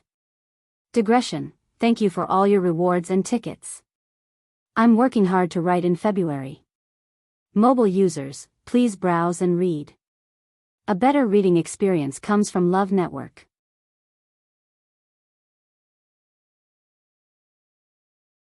Chapter 895. A clear and powerful voice spread throughout the entire Langkuan Hall. Everyone watched this scene silently and subconsciously held their breaths. It was fine if the others colluded with Jiang Yucheng and Shang Guanwan to frame the princess. After all, each of them had their own goals. However, Mu Qinghe was different. Everything he had today was thanks to the Empress concubine. Without the princess, there would be no deputy commander of the Black Cavalry, Mu Qinghe. After all, he was once one of the princess's most trusted confidants. If he really betrayed the princess, he would not be able to escape death today. Furthermore, he would suffer thousands of curses after death. But if he didn't? What exactly happened to the princess's death back then? Countless pairs of eyes were focused on Mu Qinghe. Mu Qinghe raised his head and looked at the woman standing on the 9th step. His mind was in a mess. So, it was really her. No wonder he felt an inexplicable sense of familiarity from the first time he saw her in country Yaochen. Later on, he was even worried about her matters several times. Even though he sensed that she seemed to be overly cold and polite to him, he didn't think too much about it. He thought that it was just because of the similar eyebrows. But in reality, now that he thought about it, it wasn't the appearance that was similar. It was clearly the aura and expression. He glanced sideways at Hong Yao, who was on his shoulder. You already knew, right? Hong Yao's eyes flickered as it buried its head under its wings. Actually, it didn't mean to hide it from him, but, however, Mu Qinghe didn't have any intention of scolding it. Instead, he slowly exhaled. The next moment, he walked forward and stood in the middle. Then, he raised his head slightly again and looked at Chu Liyue, who was standing in front of him. Chu Liyue's heart seemed to be gripped by something, and her entire body tensed up. She could treat other people's betrayals as a thing of the past after she took her revenge, but she still felt a little indignant about Mu Qinghe. She didn't understand where the taciturn, stubborn, and loyal Mu Qinghe from back then had gone. So today, she only wanted an answer. She wanted him to say it himself. After a short stalemate, Mu Qinghe suddenly threw the sword in his hand to the side, making a crisp sound. Chu Liyue's eyebrows moved slightly. Then, she saw Mu Qinghe take off the armor on his body. As today was Shang Guanwan's wedding and ascension ceremony, everything was very grand. Even Mu Qinghe was fully armed and wearing the highest armor of the Black Cavalry's deputy general. At this moment, he took off his black armor. He felt his body, his body, his body, his body. It was as if a heavy burden had been lifted from his shoulders. Then, he knelt down in front of Chu Liyue. His knee hit the ground with a dull thud. Your Highness, he suddenly bent down and kowtowed. His forehead was pressed against the cold jade floor.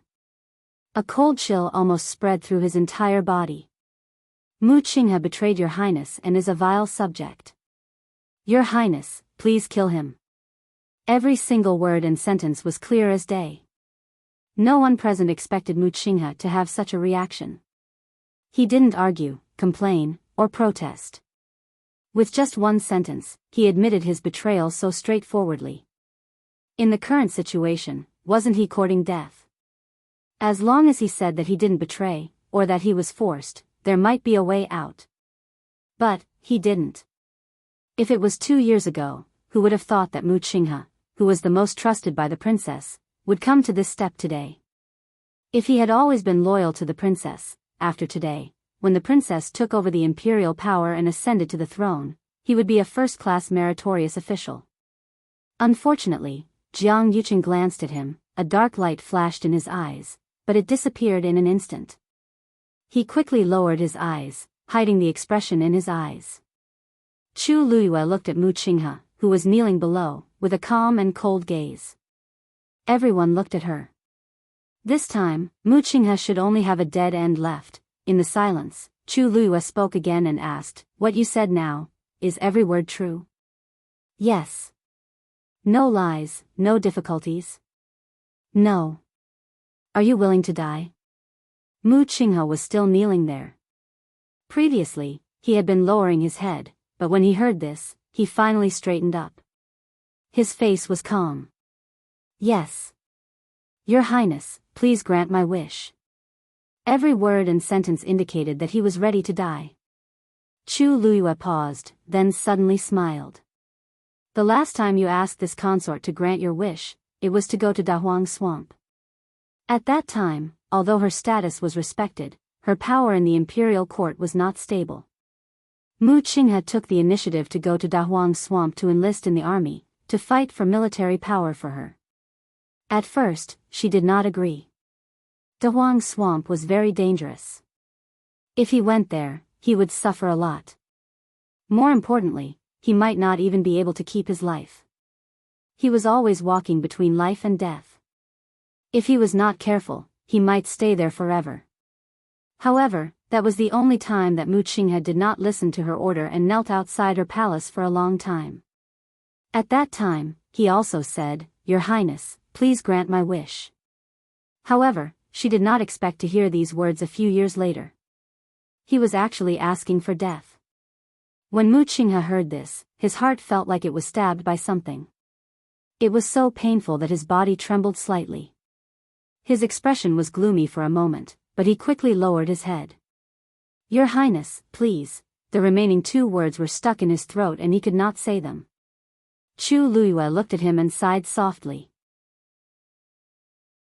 In that case, before she finished speaking, she suddenly saw Hong Yao, who was on Mu Qinghe's shoulder, flapping its wings anxiously. It flew around Mu Qinghe and got closer from time to time. It let out a rapid chirp as if it was saying something. Or, it was trying to persuade her. However, Mu Qinghe was unmoved. Seeing this, Hong Yao was so anxious that it turned around and flew towards Chu Luiyue. Everyone saw a ball of blue flame streaking across the sky. In the next second, they saw that Mu Qinghe's blue sparrow had already flown in front of Chu Luiyue. It flapped its wings and looked nervously at Chu Luiyue, as if it wanted to say something. It was so anxious that tears kept welling up in its eyes. Chu Luiyue's heart skipped a beat and she reached out her hand. Hong Yao. Before her hand could touch Hong Yao, Mu Qinghe, who was below, suddenly realized something. He straightened up and shouted with a frown, his tone warning. Hong Yao's body trembled slightly, but it still fell into Chu Luiyue's hands. Big drops of tears rolled down, wetting its fluffy feathers and falling into Chu Luiyue's palm, which was slightly hot. Chu Luiyue could clearly see that its eyes were filled with grievance and pleading. No, no. At some point, Dumpling had also come out and squatted on Chu Luiyue's shoulder, watching the scene. It was rare that it did not make a fuss with Hong Yao this time. After hesitating for a moment, it flew over and circled around Hong Yao, seeming to be at a loss. After a while, it used its head to clumsily and carefully nudged Hong Yao's head. Don't cry. Mobile users, please browse for a better reading experience from the Love Network.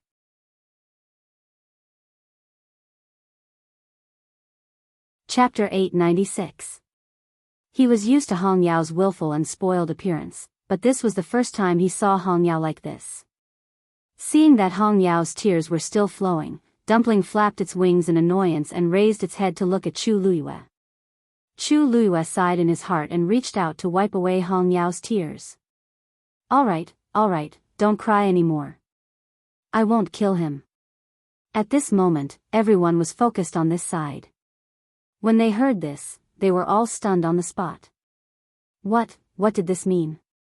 The Empress concubine was not going to kill Mu Qinghe because of that cyan sparrow? After a moment, whispers finally came from the crowd. It can't be, the Empress concubine really doesn't plan to kill Mu Qinghe? Just for that cyan sparrow? There's something you don't know. Although that cyan sparrow is Mu Qinghe's contracted magical beast, it was actually raised by the Empress concubine most of the time. I heard that the Empress concubine pampers it as much as her own magical beast. If Mu Qinghe dies, then this cyan sparrow obviously won't be able to live either. I see. But even so, this is. The Empress concubine's contracted magical beast is a mythical beast. Why would she care about this little cyan sparrow? Who can guess the Empress concubine's thoughts? But that Mu Qinghe, her luck is really good. She actually relied on this contracted magical beast to save her life. Most people were shocked by this, but this was the Empress concubine's matter after all. It was her freedom to deal with it however she wanted. Mu Qinghe betrayed her, but she didn't plan to kill her. What qualifications did others have to say? Chu Luiyue raised his eyes and looked at Mu Qinghe. From today onwards, Mu Qinghe will be stripped of her position as the deputy commander of the Black Cavalry. She will be grounded in the Mu residence. Without my permission, she is not allowed to leave the residence, and no one is allowed to visit her. Jian Fengqi's hanging heart finally relaxed and he let out a sigh of relief. Fortunately, otherwise, he didn't know how to plead for mercy for her, but he also felt that something was wrong. Why did he have to ask for death for no reason? When he had the chance, he still had to go and ask. Mu Qinghe was stunned. He thought that what awaited him was a dead end, but he didn't expect, immediately, a hint of struggle flashed through his eyes, as if he wanted to say something. Your Highness. Take him away. At Chu Luiyue's command, a black cavalry immediately stepped forward and suppressed Mu Qinghe. It was a tall and sturdy man. Just now, no one had noticed his existence. Now that he had stood up, everyone was shocked to realize that this person's aura was extremely strong. Mu Qinghe frowned. She turned around and saw a familiar face. It was Lei Laosi. He had unknowingly infiltrated the Black Cavalry without anyone noticing. Yoshii, thank you for your hard work. Chu Luiyue said. Mitsui chuckled.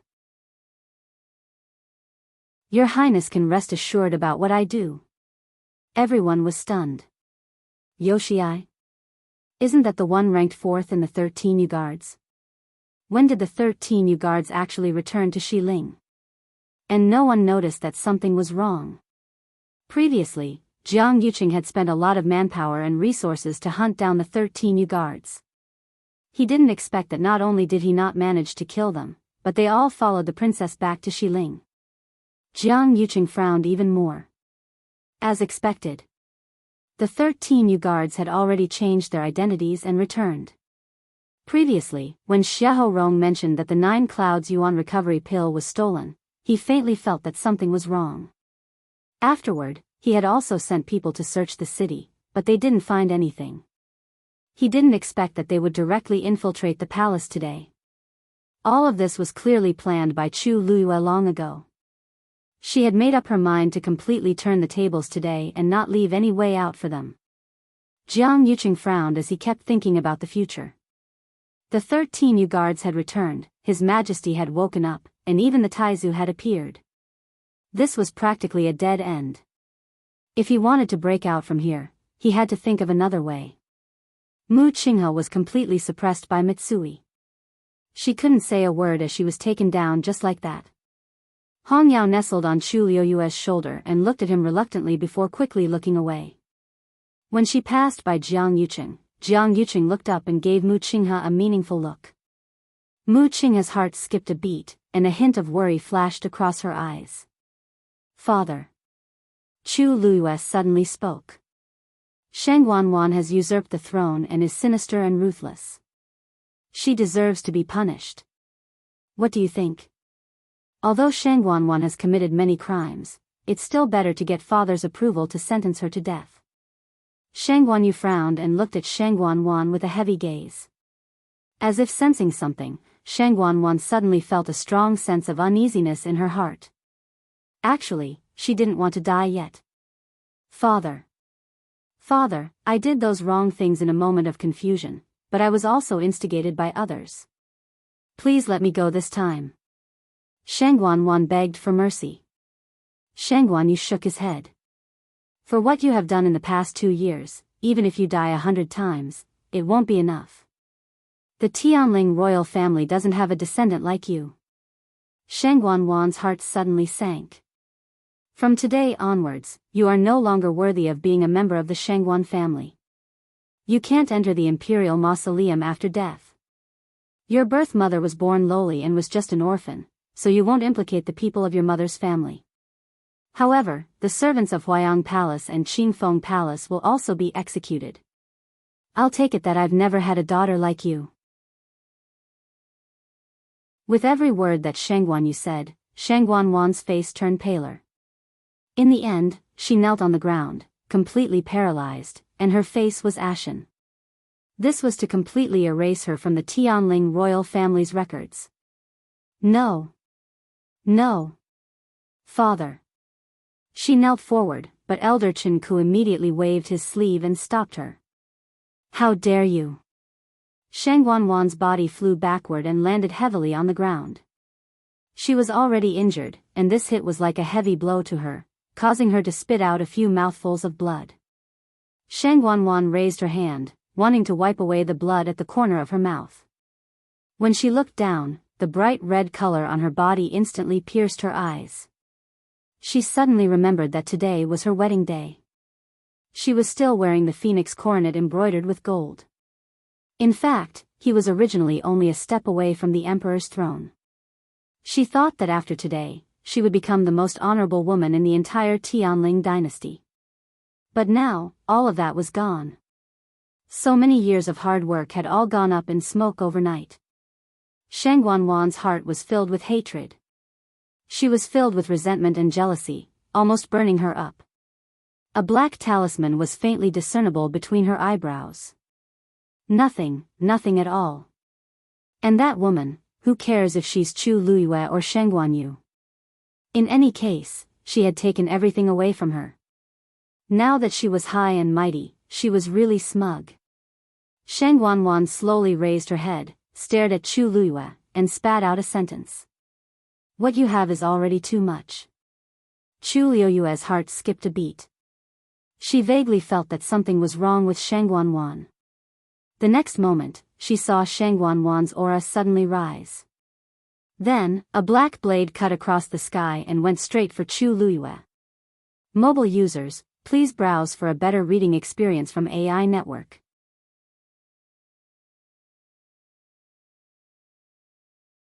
Chapter 897.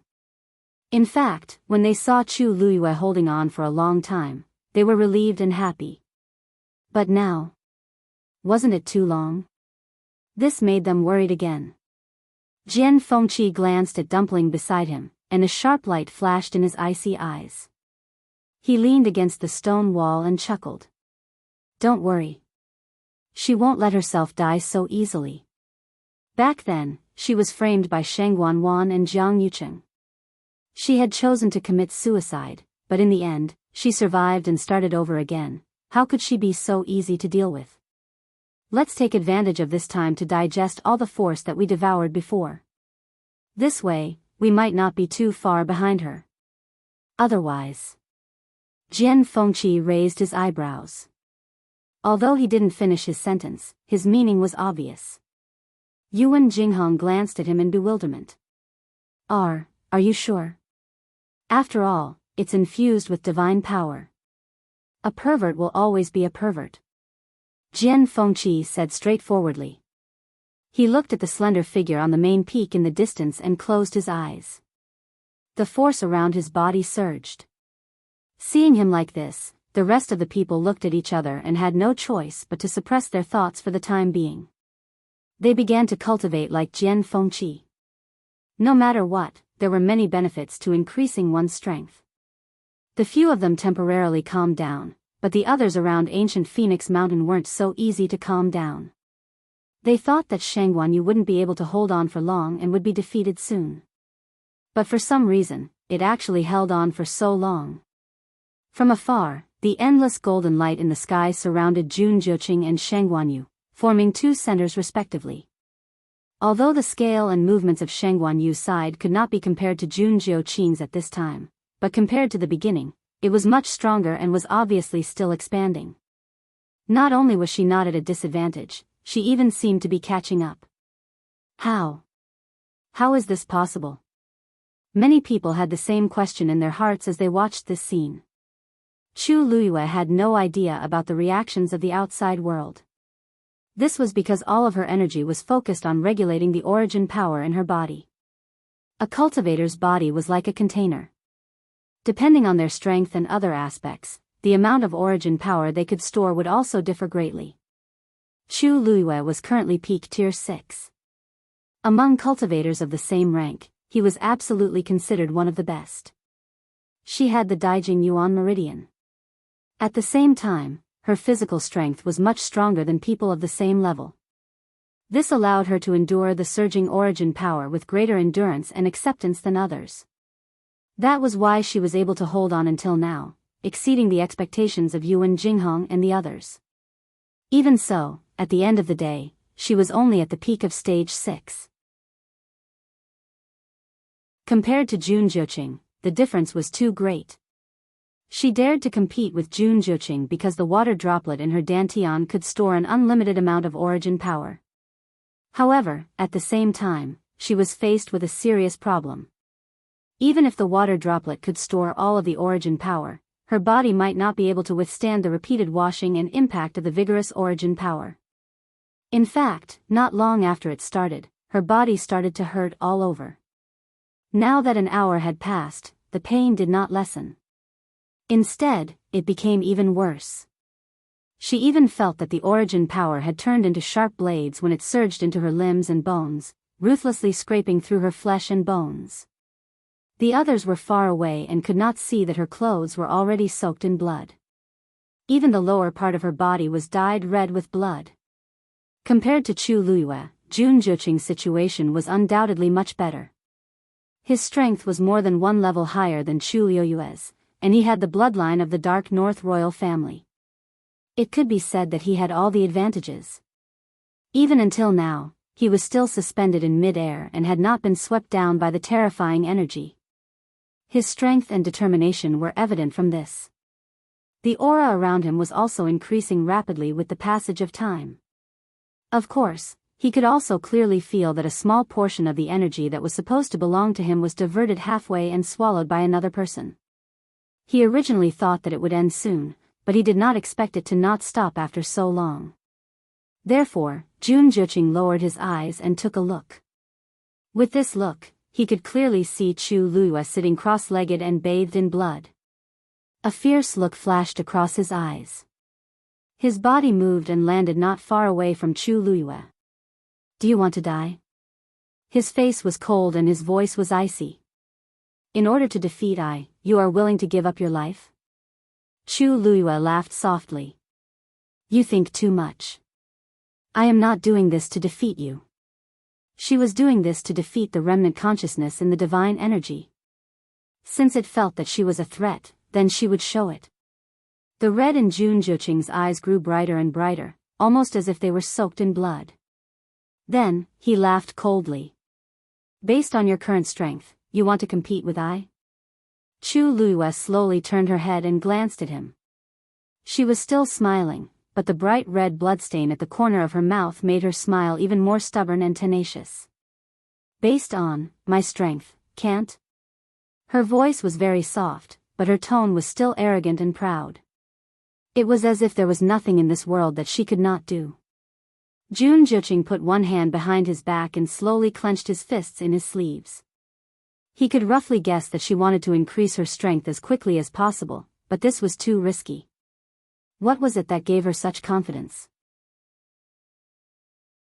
Jun Zhuqing's gaze swept across her pale face and laughed ambiguously. However, there was no smile at the corner of his eyes. "Since you want to compete, I will let you lose completely." After he finished speaking, the force in his body surged and his cultivation level increased again. The golden origin power in the surroundings surged toward him. The golden vortex above Chu Luiyue's head gradually shrank.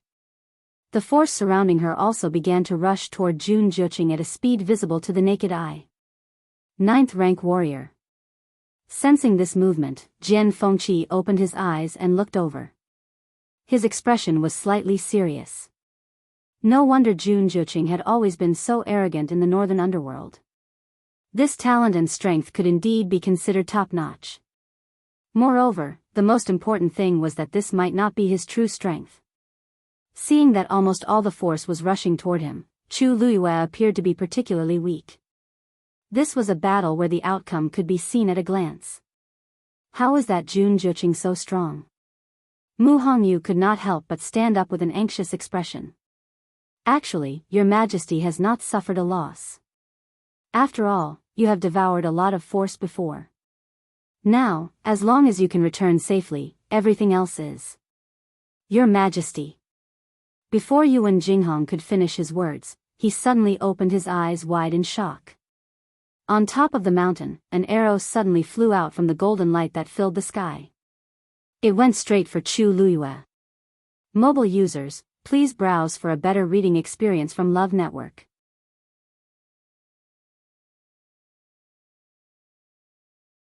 Chapter 898. With a clear shout, the dagger in the Lang Kuan palace that was thousands of miles away flew forward and quickly killed the black stream of light. Golden sand and dust flew into the air. The wind howled. Shui Shui, who was following behind Rong Xiu, immediately shrank its neck and retreated. It had finally gotten the chance to take a shower a few days ago and cleaned up. It didn't want to be as sloppy as before. After a while, the surrounding wind and sand gradually calmed down, and the Red Moon Desert seemed to have returned to peace. Only the scorching sun continued to roast the earth, causing it to be scalding hot. Rong Xiu stopped in his tracks and looked up. In the vast desert, there was no one else except him. A childish and cold voice entered his ears. Someone bullied you, Rong Xiu paused, and a golden flame seemed to burn in his eyes, but it disappeared in an instant. It's the Black Demon Cave. Why would the Black Demon Cave find her? This was Lan Zhao's voice. Why didn't they stay in their own territory? Why did they come to Tianling? Rong Xiu's thin lips curled up slightly, and he chuckled. That person's physical body was destroyed a few years ago. Now, only a soul is left, constantly residing in the bodies of cultivators and absorbing their cultivation to maintain its life. Whoosh! The yellow sand in front of him moved, and a blurry figure appeared in the lake. It looked like a 4 or 5-year-old child. You know that person? Dugu Mabao asked. I've met him once. Rong Xiu narrowed his eyes, and there was an unfathomable look in his deep phoenix eyes. I just didn't expect him to be so bold now. He even dared to touch you, Lan Xiao said lazily. Who cares why he went to Tianling? If he wants to touch you, he's going against us.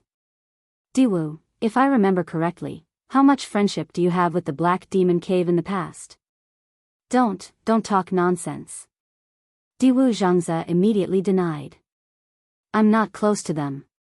Lan Xiao chuckled. Not close? If you're not close, why would they pay tribute to you for 10 years? I heard that the gifts they give you every year are piled up. Stop. Diwu Zhangze shouted with a headache. I was wrong, okay? Back then, I only thought that they went to ask for medicine. How would I know what they did in private? What's more, I didn't help them even once. Dugu Mabao said coldly. You didn't help them because you're already trapped in the desert. If Diwu Zhangze hadn't come here, he would have been killed by the Black Demon Caves. Diwu Zhangze. What was this? He really had nothing to do with the Black Demon Cave. He had only agreed to meet them because of their 10 years of hard work. That meeting, he didn't do anything. So many years had passed. Who would have thought that this matter would be brought up again at this time? Then why don't I go find the people from the Black Demon Cave and warn them? Diwu Zhangze asked tentatively. Then, he thought about it and found it strange. Logically speaking, the Black Demon Cave has no reason to bother Tianling. Is it because of something on the girl? She did have a few treasures. That person was expelled from the Black Demon Cave many years ago. Rong Xiu said indifferently. Dugu Mabao and the others were surprised. Expelled? What did he do that even the Black Demon Cave can't tolerate? Dugu Mabao asked immediately. Rong Xiu shook his head. That's what you need to ask that person. Then, he moved his feet, and his figure quickly transformed into several shadows. After about a quarter of an hour, he finally stopped and stood at the center of the Red Moon Desert, beside the Blue Lake. He looked forward and smiled. Now, I've passed the 3 seniors test. According to the agreement, I can leave, right? Dugu Mabao snorted. You could have passed this test long ago. Why do you have to pretend to be troubled?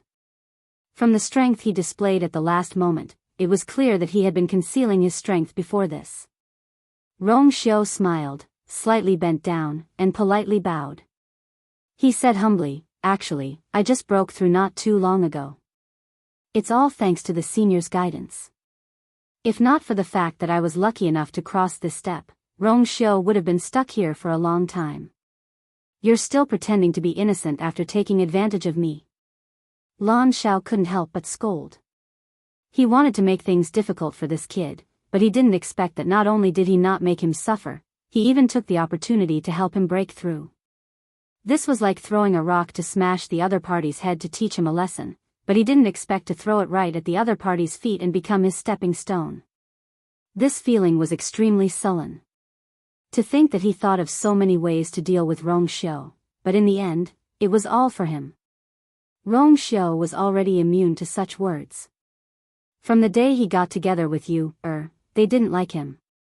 Thus, Rong Xiu had been through a lot and could handle it easily.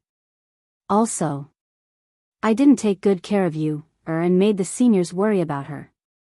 It's my fault. Dugu Mabao and the others were silent for a moment.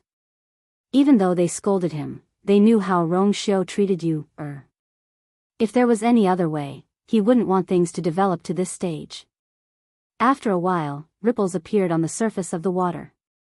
Dugu Mabao said, You can leave. If the girl gets hurt again, we won't let you off. Rong Xiu cupped his fists. Seniors, take care. I'll take my leave. With that, he finally turned and left. Xue Xue followed closely behind. The figures of a man and a beast soon disappeared into the void. The Red Moon Desert returned to peace again. After some time, Diwu Zhangza asked carefully, if we let him go just like that, then, what should we do next? They couldn't leave the Red Moon Desert and could only come out once a month. What they wanted to do was very limited. A return to the imperial capital, but we couldn't help her much. If she can't even deal with those cats and dogs, then we were wrong about her.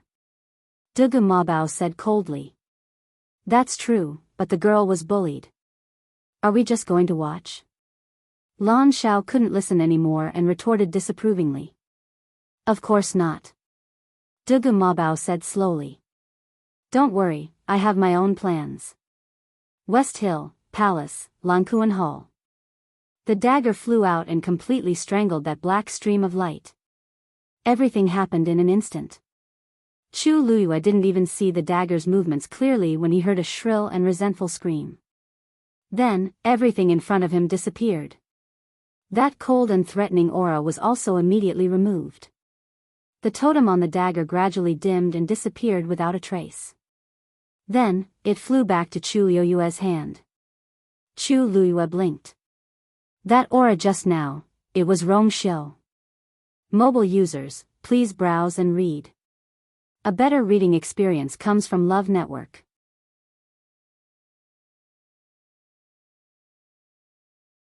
Chapter 899. Seeing the last black light escape, Chu Luyue subconsciously wanted to continue attacking, but Taizu's voice suddenly sounded in her ears. Don't chase a cornered enemy. In just a moment, that thing left decisively. Chu Luyue looked back strangely, but saw Taizu's expression was still solemn. Is he worried about the so-called Black Demon Cave? As the Empress, she had a basic understanding of the situation on the continent. Outside Heaven's canopy, there were countless small countries like Yaochen. And inside Heaven's canopy, there were mostly powerful existences like the Tianling dynasty. These empires usually had extremely vast territories, and most of them were responsible for guarding Heaven's canopy. They could be said to be huge monsters on the continent.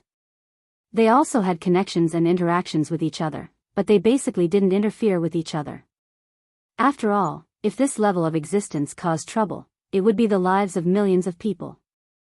Moreover, empires that could occupy a place in Heaven's canopy all had top-notch experts overseeing them. They couldn't be easily provoked. But Chu Luiyue had never heard of the Black Demon Cave. Taizu seemed to be a little afraid. What exactly was he worried about? But Taizu didn't seem to intend to talk about this in detail in front of everyone. He only gave Chu Luiyue a meaningful look and shook his head slightly. At this moment, a painful groan suddenly came from below. Shang Wanwan was lying on the ground unknowingly. She was curled up into a ball in extreme pain, and there was a bloodstain that was continuously spreading. At a glance, it was faintly black. Pain. Extreme pain. Her mind was blank, and only the pain that she couldn't escape and couldn't avoid was left. Because that person rushed out of Shang Wanwan's body without caring about anything, it caused her force to run amok. Now, her flesh and blood were festering, and some even revealed white bones. Her entire body felt like it was being roasted by a raging fire. It also felt like she was being ruthlessly cut by thousands of sharp blades. Shang Wanwan was in so much pain that she felt dizzy. Today, she finally experienced what it meant to live a life worse than death. Seeing Shang Wanwan's ghastly appearance, many people's faces revealed shock and disgust. They all retreated, afraid that they would be infected by something. Chu Luiyue looked at this scene coldly. Then, she walked down the steps and stepped in front of Shang Wanwan. The dragon's sword returned to her hand, and the Tianling scepter also quietly followed by her side. Shang Wanwan heard footsteps and knew that Chu Luiyue had arrived. Her curled up and trembling body finally stopped for a moment, and then she slowly raised her head. Gasps could be heard from the crowd. The scars on Shang Wanwan's face started to fester one after another as well. Looked like a ghost, she to her twos to her was to her to the point. To her look to was to look, to her face was like a malicious ghost. She was wearing a bright red wedding dress, so the blood on her body didn't make it obvious. Only the spreading bloodstains on her lower body showed how serious her injuries were at this moment. She raised her head with difficulty and looked at Chu Luiyue. Her eyes were filled with despair and desolation. At this moment, she didn't even have the strength to hate Chu Luiyue. Chu Luiyue looked at her. "What's your relationship with that person just now?" Shang Wanwan opened her mouth. Her voice was weak. You're... Now. You. Kill me." She knew that she wouldn't be able to survive today. That person just now had destroyed the last bit of life in her body. Now, her body was just a broken shell. She would rather die than suffer the disdain, ridicule, and abuse of countless people. However, Chu Luiyue was unmoved. She only bent down and stared into Shang Wanwan's eyes. "Let me ask you. How much do you know about that person just now?" Shang Wanwan dared to be so arrogant because she had the help of that person just now. Speaking of which, she should know the most about that person. Shang Wanwan laughed at herself. However, before the corners of her mouth could curl up, they drooped down and her face became a little gloomier. Chu Luiyue took a step back and raised her chin. "Chi Han, wake her up." A figure walked out from the black cavalry again. It was Chi Han. He walked straight to Shang Wanwan's side and pulled her hair, forcing her to raise her head. His other hand quickly stuffed a medicinal pill into her mouth. The entire process was as smooth as flowing water, straightforward and decisive. Before Shang Wanwan could cry out in pain, she felt the warm medicinal effect spread between her chest and abdomen. However, this didn't make her feel happy or relieved. Instead, it triggered a deeper fear. She hurriedly struggled and wanted to spit out the medicinal pill. However, the medicinal pill melted in her mouth and she had already swallowed it. "Now, do you have the strength to speak?" Chu Luiyue asked indifferently. Shang Wanwan's heart was filled with resentment and fear. She couldn't help but wail. "You. What do you want? I know you hate me. Kill me." She would rather die than suffer the pain of being trampled on and tortured in public. Chu Luiyue suddenly laughed. Her eyes were curved, but there was a hint of coldness in the corners of her eyes. "You want to die? How can there be such a good thing?" To be able to die quickly, in a sense, was also a relief. Shang Wanwan had inflicted so much pain on her. How could she let her off so easily? Back then, she had chosen to commit suicide without hesitation because she couldn't bear the torture from the two of them. However, she didn't intend to give this opportunity to Shang Wanwan. She blinked, looking at Shang Wanwan as she said slowly and seriously, "You're right. Don't worry. Even if you don't want to say it now, you will say it sooner or later." Shang Wanwan shuddered. In an instant, endless fear surged in her heart.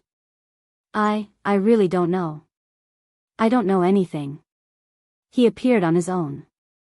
I was forced. Chu Luiyue suddenly shook her head. Don't worry. Think it through and tell me the whole story again. Don't waste my time. Then, she tilted her head slightly and looked at Jiang Yucheng. She shook her head regretfully. TSK, what a pity. Your husband didn't say a single word of mercy for you from start to finish. Mobile users, please browse and read. A better reading experience comes from Love Network.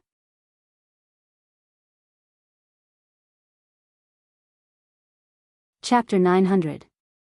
Shang Wanwan was already numb. Jiang Yucheng did not treat her with sincerity. She was already clear about it.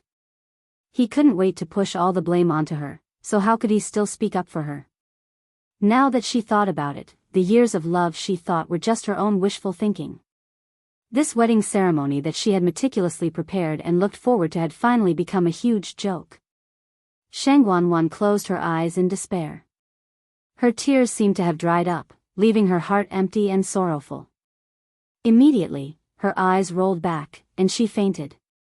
Take her away and take care of her. Chu Luiyue said indifferently. Yes. Chi Han hummed in response and quickly dragged Shang Wanwan away, leaving behind a patch of scarlet bloodstains on the ground, indicating that something had happened here. Everyone looked at this scene in silence, and they all felt sorrow in their hearts. Who would have thought that Shang Wanwan, who was so proud of her success, would end up like this overnight? From today onwards, the world was going to change completely. From the beginning to the end, there was one person who seemed to be indifferent to this, Jiang Yucheng. Even when he saw his newly married wife reduced to such a state, there was still no expression on his face, as if it had nothing to do with him. Only his blood-stained and empty sleeve reminded people that half of his arm had been chopped off. Chu Luiyue looked at Jiang Yucheng and flipped his wrist. Swoosh! The long yuan sword was pointed forward. The black blade was suffused with a cold light and emitted waves of chilling murderous intent. It was as if it could directly kill Jiang Yucheng in the next moment. Now, it's your turn. Your Highness. A panicked and sorrowful cry was heard. Immediately, a figure suddenly rushed up from behind and stood in front of Jiang Yucheng. With a plop, he directly knelt on the ground. It was Jiang Lizhua. At this moment, the proud expression on his face had completely disappeared, leaving only a face full of panic. He knelt there and looked up at Chu Luiyue in despair. Your Highness, please spare Yucheng's life.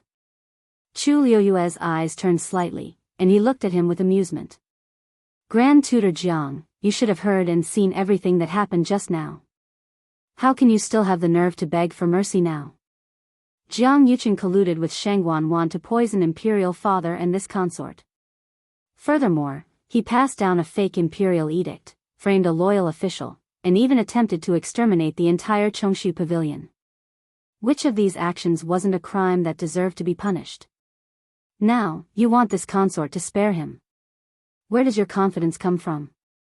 Jiang Lizhua was drenched in cold sweat, his complexion pale. How could he not know how serious these sins were? However, Jiang Yucheng was his eldest son and the son he doted on the most. When he saw Jiang Yucheng's arm being chopped off previously, he almost couldn't help but jump out. However, he was also stunned by everything that happened back then, so he forcefully held it in. But hearing Chu Luiyue's meaning now, he clearly wanted Jiang Yucheng's life. How could he sit still? Yucheng. Yucheng has always liked you, so why would he harm you? Shang Wanwan might hate you, but Yuqing doesn't. There must be a misunderstanding here. 2 years ago, when we were preparing for the wedding, Yuqing personally handled everything in the Jiang residence. He wanted to marry you smoothly more than anyone else, so why would he do those things afterward? Jiang Lizhua knelt on the floor. Your Highness. Yuqing had already mentioned this to me many years ago. He has admired you for many years, so he definitely wouldn't betray you. Chu Liuyue's lips curved up slightly. This means that I remembered wrongly the person who killed me?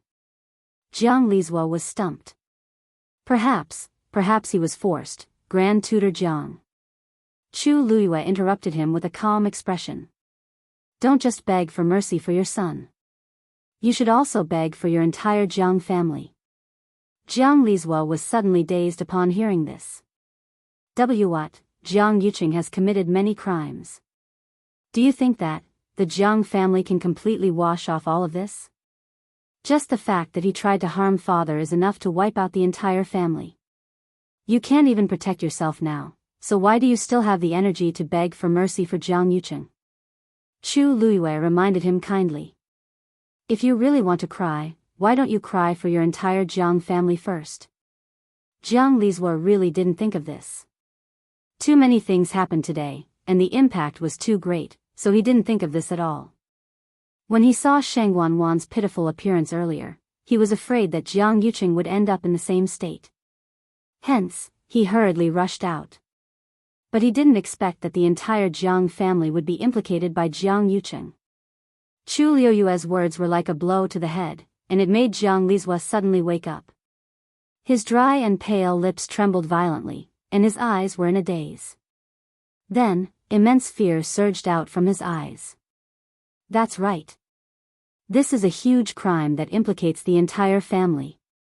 If the previous evidence wasn't sufficient, there was still room for rebuttal. But now, the princess and His Majesty have personally stepped forward to prove that the incident back then was indeed Jiang Yuqing's doing. What else is there to argue about?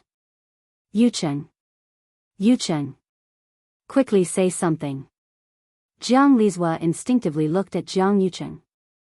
This son has been my pride since he was young, and he is always the most outstanding in all aspects. Later on, he was even more delighted when he agreed on the marriage with the princess. There are so many young talents in the Tianling dynasty, but the princess chose Yuqing. This is something that others can't be envious of. He originally thought that everything would proceed smoothly, but he didn't expect the princess to suddenly die, and the marriage was ruined. Jiang Lizhua was originally very disappointed, but Jiang Yuqing actually gradually became close to Shang Wanwan again. Moreover, as he had previously helped the princess settle many things, he took the opportunity to take over these matters after the princess died and rapidly became a powerful figure in the entire Tianling dynasty. Regarding this, Jiang Lizhua was naturally happy. He didn't ask anything in detail and only felt that this son was very capable. Thus, he peacefully enjoyed the crowd's admiration and envy. Who would have thought that he actually did all these things in secret? Now that the truth has been revealed, there's no way to avoid it. Not only did the glory and wealth disappear in the blink of an eye, but even the entire Jiang family was implicated. Jiang Yuqing didn't seem to care about Jiang Lizhua's scolding and pleading. He looked at Chu Liyue. Other than the initial shock, his emotions seemed to have calmed down. I didn't expect you to still be alive. Once Jiang Yuqing spoke, Jiang Lizhua instantly slumped to the ground, and his face turned ashen. He admitted it. Chu Liyue's red lips curved up slightly. Yes, I'm still alive. Are you very disappointed? Jiang Yuqing didn't answer her, and his expression became a little strange. That person helped you, right? Mobile users, please browse and read. A better reading experience comes from Love Network.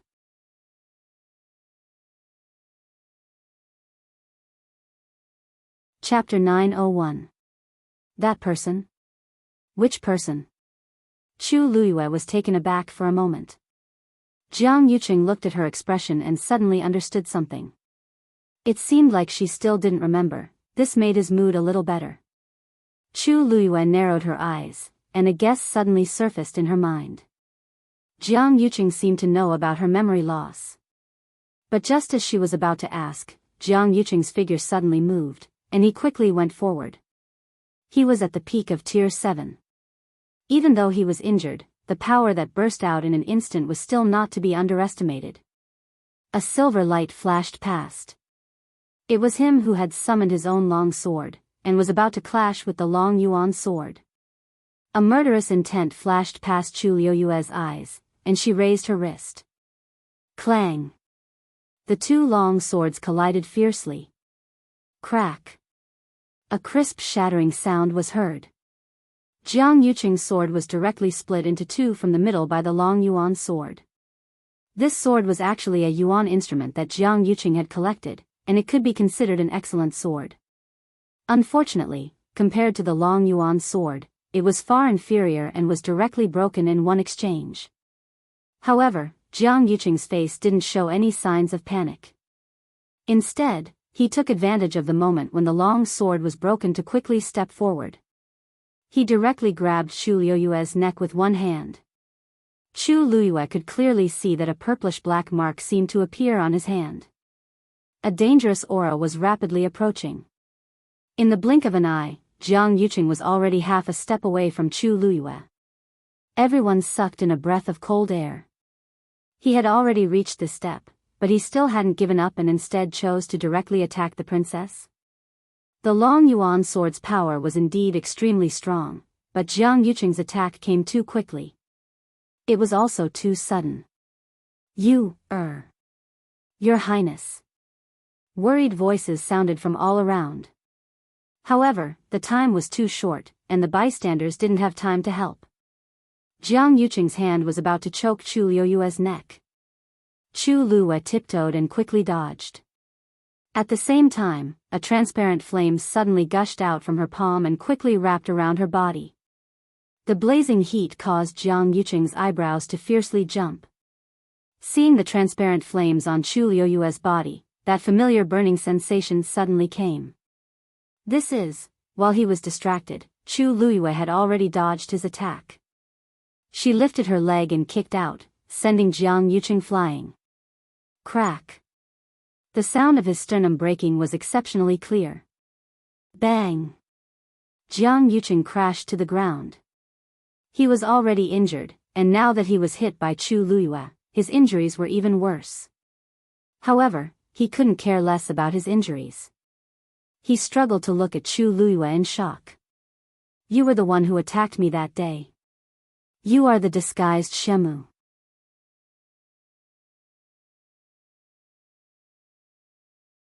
The scene in front of him was extremely chaotic, but to a certain extent, it was also orderly. Anyone with discerning eyes could see that the Empress Concubine's people had already made complete preparations. Everything that happened today was under her control. Jiang Yuqing rolled on the ground in agony, trying to extinguish the flames on his body. But how could the karmic fire consecrated in the heavenly square cauldron be so easily extinguished?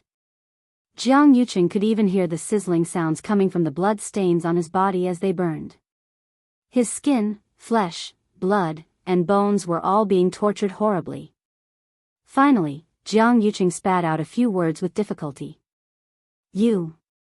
If you want to kill me, just do it.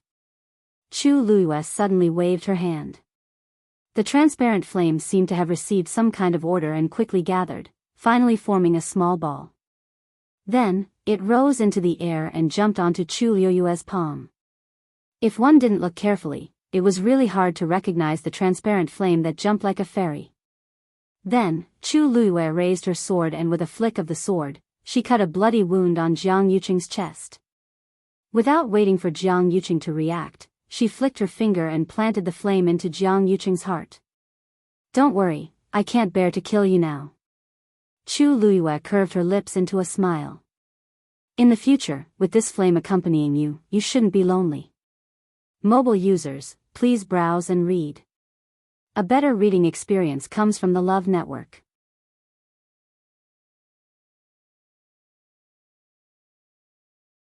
Chapter 902.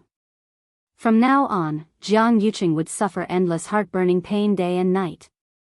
His pill of essence had been destroyed, so he could only passively endure this kind of torture.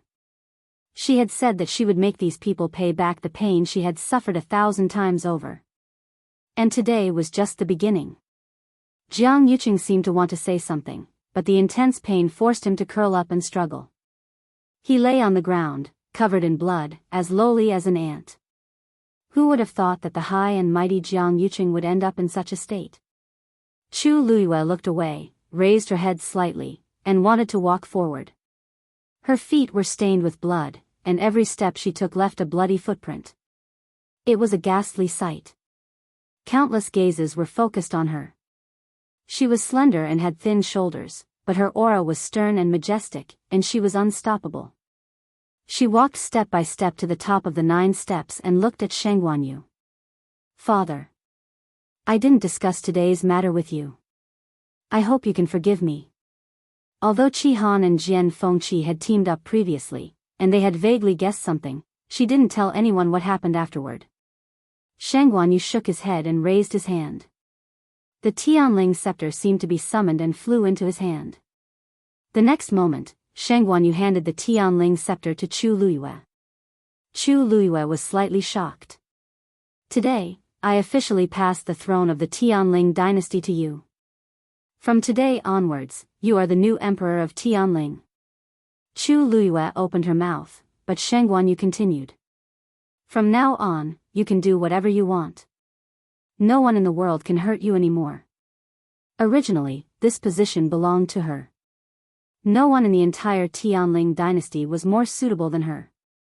After Sheng Guanyu knew what had happened back then, he was actually very regretful. If he had passed the throne to her earlier, Sheng Guanwan and the others wouldn't have been able to covet it, and perhaps there wouldn't have been so much trouble later. Now that she had finally returned safely, and with Taizu's help, everything was logical. Seeing the pity in Sheng Guanyu's eyes, Chu Luiyue felt a surge of warmth in her heart, and tears welled up in her eyes. She paused and finally took the Tianling scepter with both hands. In an instant, the Tianling scepter emitted a dazzling light that shot into the sky. The pressure was immense. The officials knelt down. Congratulations to the crown princess on the throne. Amidst the blood, that woman had stepped through life and death to return once more. Chu Luiyue's chest seemed to be filled with excitement. "Now, I'm the crown emperor." Today was supposed to be the day of the third princess, Sheng Guanwan's wedding and coronation. However, when the news came out of the palace, everyone was shocked. In an instant, it caused a huge uproar in the entire West Hill. It turns out that the princess died back then because Sheng Guanwan and Jiang Yuqing colluded to frame her. They were the reason why the emperor was unconscious for 2 years. Jiang Yuqing was the mastermind behind the destruction of the Chongshu pavilion overnight. More importantly, the crown princess didn't die. After exposing the crimes they had committed back then, the situation in the entire Tianling dynasty changed drastically. The Xiahou residents and Jiang residents were executed. Sheng Guanwan and Jiang Yuqing's cultivation bases were crippled, their bones broken, and they were imprisoned. The deputy general of the Black Cavalry, Mu Qinghe, was demoted and placed under house arrest in the Mu residence. Other than that, many people were implicated and were completely dealt with together. It could be said that after this battle, half of the Tianling imperial court was bathed in blood. On the same day, the crown princess was officially registered as the empress. Overnight, the situation in the Tianling dynasty changed. Because of these things, the outside world was in an uproar. However, because the crown princess had an extremely high prestige in the Tianling dynasty, after knowing the truth, everyone quickly chose to accept it. In fact, most people thought that the crown princess was much better than Sheng Guanwan to be able to return and ascend to the throne. However, they didn't expect that Chu Luiyue was actually the crown princess. Because of this, it wasn't that no one questioned her bloodline, but because Taizu had already appeared, no one dared to say anything. The entire Tianling dynasty was created by Taizu, so who dared to refute his words? Therefore, after a lot of trouble, there weren't any objections, and all kinds of disputes quickly subsided. As for the matter of Sheng Guanwan and Jiang Yuqing colluding to harm the crown princess, it attracted many people's reprimand and insults. Of course, Shang Guanwan and Jiang Yuqing wouldn't know about this. Shang Guanwan was placed under house arrest in Huayang Palace, and Jiang Yuqing. After seeing the Jiang family being executed with his own eyes the next day, he was also detained in Huayang Palace, but he didn't live in the same room as Shang Guanwan. After all, they were husband and wife. Chu Luiyue felt that it wasn't good to break them up. It was quite good to become a pair of distressed mandarin ducks. The handling of the various people in the palace took a full 3 days. The thick smell of blood was everywhere, and it didn't completely dissipate until a few days later. However, Chu Luiyue left these matters to the 13th Palace, and she quickly took over many of the matters in the imperial court. Because the changes were too big and involved a lot of people, there were many things that she needed to deal with personally. Fortunately, she was used to doing these things in the past, so it wasn't difficult for her to get started now. Soon, she tidied up everything. On this day, she finally heaved a sigh of relief after reviewing the last bit of memorials. Just as she was about to go out, she happened to see Shang Guanyu pacing back and forth outside the door, as if he was hesitating about something. "Father, why are you here?" Shang Guanyu turned around when he heard the voice. After a few days of rest, Shang Guanyu's complexion was much better. However, he seemed to be a little hesitant. "That you, Imperial Father has something to ask you." "Father, just say it." Chu Luiyue smiled. What's the matter that made Father react like this? Logically speaking, he shouldn't have anything to worry about now. Shang Guanyu coughed and carefully glanced at Chu Luiyue. He hesitated for a moment before he finally asked. After hesitating for a while, he finally said, "This. I heard that you already has a fiancé in country Yaochen." Digression. A crippled February floated by. Update at 6:00 p.m. Mobile users, please browse and read. A better reading experience comes from Love Network.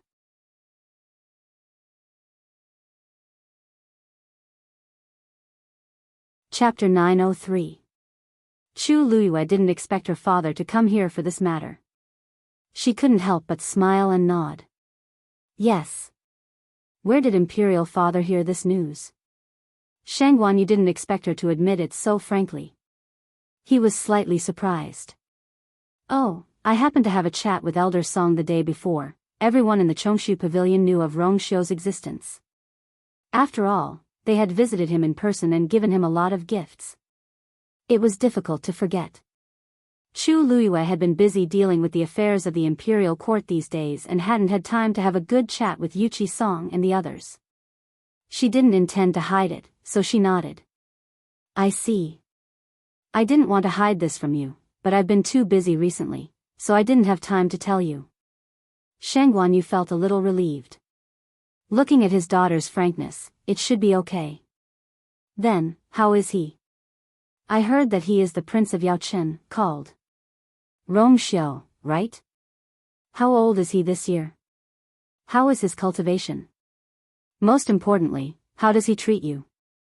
Shang Guanyu couldn't hold back and asked all the questions in his heart. Chu Luiyue glanced at him faintly. "Father, you didn't come here today to see me, but to ask about Rongxiu, right?" Shang Guanyu was embarrassed for a moment when his thoughts were exposed. However, this was related to his favorite daughter's marriage after all, so he was naturally cautious. "Ahem. You can say that. After all, he is your fiancé, but I haven't even seen him yet." With Jiang Yuqing as an example, Shang Guanyu was now like a frightened bird. He was afraid that Chu Luiyue would encounter a bad person again. What happened 2 years ago, he didn't want it to happen again. Chu Luiyue saw that although he pretended to be calm, his eyes were full of nervousness and worry. How could she not know what he was thinking? She felt a little warm in her heart. Her red lips curled up and she nodded seriously. "He is very good, and he treats me very well." Shang Guanyu carefully observed her expression. When she mentioned Rongxiu, she looked calm, her eyes were bright, and there was a spring breeze between her eyebrows. That was clearly the expression of someone who likes someone very much. He had never seen such an expression on her face before. Even in the past, when she took the initiative to come and say that she wanted to set up a marriage contract with Jiang Yucheng, he didn't. After all, Shang Guanyu had lived for half his life, and as an emperor, he was very good at guessing people's hearts. With one look, I can tell that my precious daughter has feelings for Rong Xiu. Shang Guanyu breathed a sigh of relief in his heart, but there was also a faint trace of worry. On one hand, he had always been worried that after experiencing the double betrayal of Jiang Yucheng and Shang Guanwan, Yu Er's mental defense would greatly increase and she would reject everyone. On the other hand, he was also afraid that this Rong Xiu might not be able to give Yu Er the best happiness. She had already suffered too much. He didn't want her to suffer even a little more pain. In that case, now that many things in West Hill have been solved, why don't we find a time to invite him to West Hill? Chu Luiyue raised his eyebrows slightly. It was normal for his father to want to see his son-in-law. Okay. After all, it was not the first time he had been here. Now that the dust had settled, it was time for her to tell him her true identity. Hearing Chu Luiyue's words, Shang Guanyu nodded, but still seemed to be a little hesitant. Chu Luiyue came closer with some doubts. Father, what else do you want to ask? Shang Guanyu immediately denied. No. Chu Luiyue looked at him lazily, with a face full of understanding. Shang Guanyu was a little embarrassed. After hesitating for a while, he asked in a low voice, in fact, it's not a big deal, but I just heard that Rong Xiu doesn't seem to be in good health. Chu Luiyue almost burst out laughing. You haven't been here for a few days. Have you secretly investigated Rong Xiu's background? Shang Guanyu was exposed in front of him, and he was embarrassed and blushed. I'm also worried about you, so I asked in private. Country Yaochen was far away from heaven's canopy, but Shang Guanyu could still inquire about some relevant information. However, what he heard didn't make him feel at ease. Everything else was fine, but his physique seemed to be a disease in his mother's womb, and he had never been in good health. Shang Guanyu couldn't help but feel worried. Chu Luiyue finally couldn't help but laugh, and his eyes curved. Don't worry, his talent and cultivation are not inferior to mine. In fact, he is even stronger than mine. Everything else was just a rumor. Shang Guanyu was shocked at first, but then he frowned slightly and didn't seem to believe it. Even if you want to speak up for him, you don't have to be so exaggerated. Even in the entire West Hill, there might not be anyone more outstanding than you, let alone Country Yaochen. It wasn't that he looked down on Country Yaochen, but compared to the Tianling dynasty, it was indeed very small. Chu Luiyue shook his head and said sincerely, if you don't believe me, you will naturally know when he comes. In fact, she and Rong Xiu did have some unknown issues between them. For example, her identity as the crown princess, and his identity as the son of God. Seeing how confident Chu Luiyue was, Shang Guanyu was skeptical, but he still nodded in agreement. Don't worry. As long as he is as outstanding as you say, I will definitely support you. As for the rest, you don't have to worry about it. Chu Luiyue narrowed his eyes. Rest? What rest? Shang Guanyu's eyelids twitched, and he said vaguely, no. Nothing,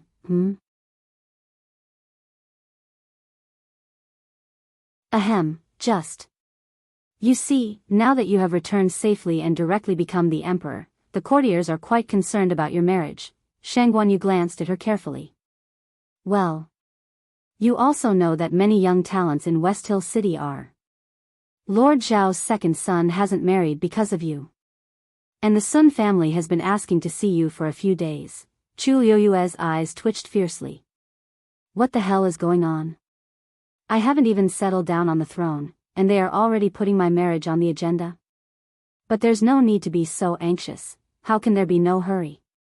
There are so many emperors in the Tianling dynasty, and most of them were already married when they ascended to the throne.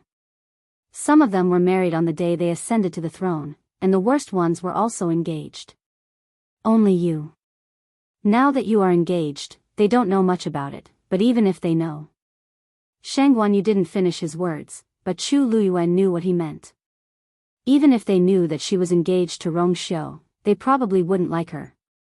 Born in a small empire outside heaven's canopy, even if he was a prince, in their eyes, he was definitely not worthy of Chu Luiyue, who was now the emperor of Tianling. At the same time, in the Pingliang Square outside West Hill City, a tall figure had just walked out of the transmission array. He was wearing a hood, and his face was hidden, so no one could see him clearly. There were people coming and going around, but not many people paid attention to him. He looked up at the majestic and quaint West Hill City in front of him and suddenly sneezed. Rong Xiu rubbed his nose and murmured in a low voice. His nasal voice sounded particularly lazy. Who is scolding me? Mobile users, please browse and read. A better reading experience comes from Love Network.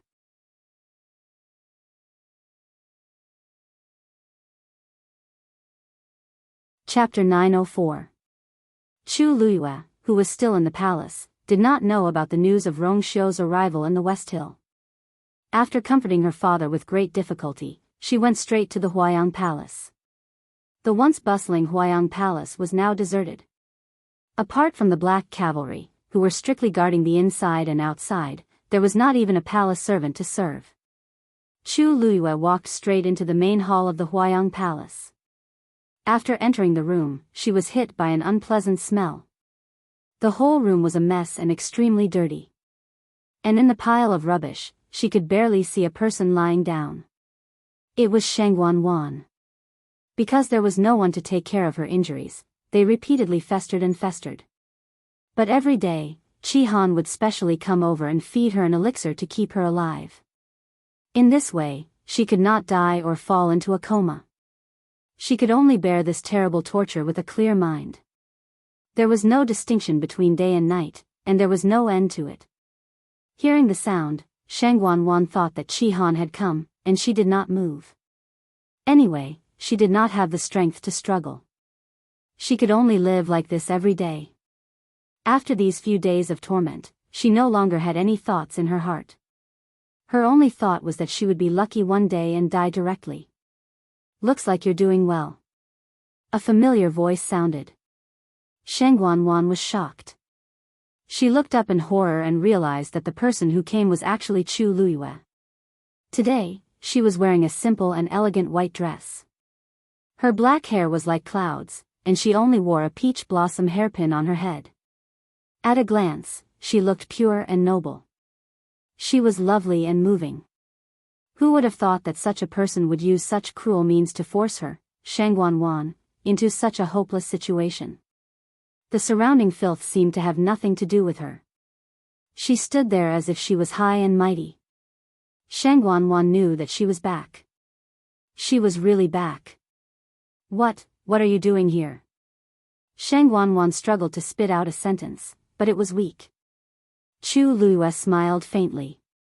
This consort is here to ask you, who exactly was the soul that escaped that day?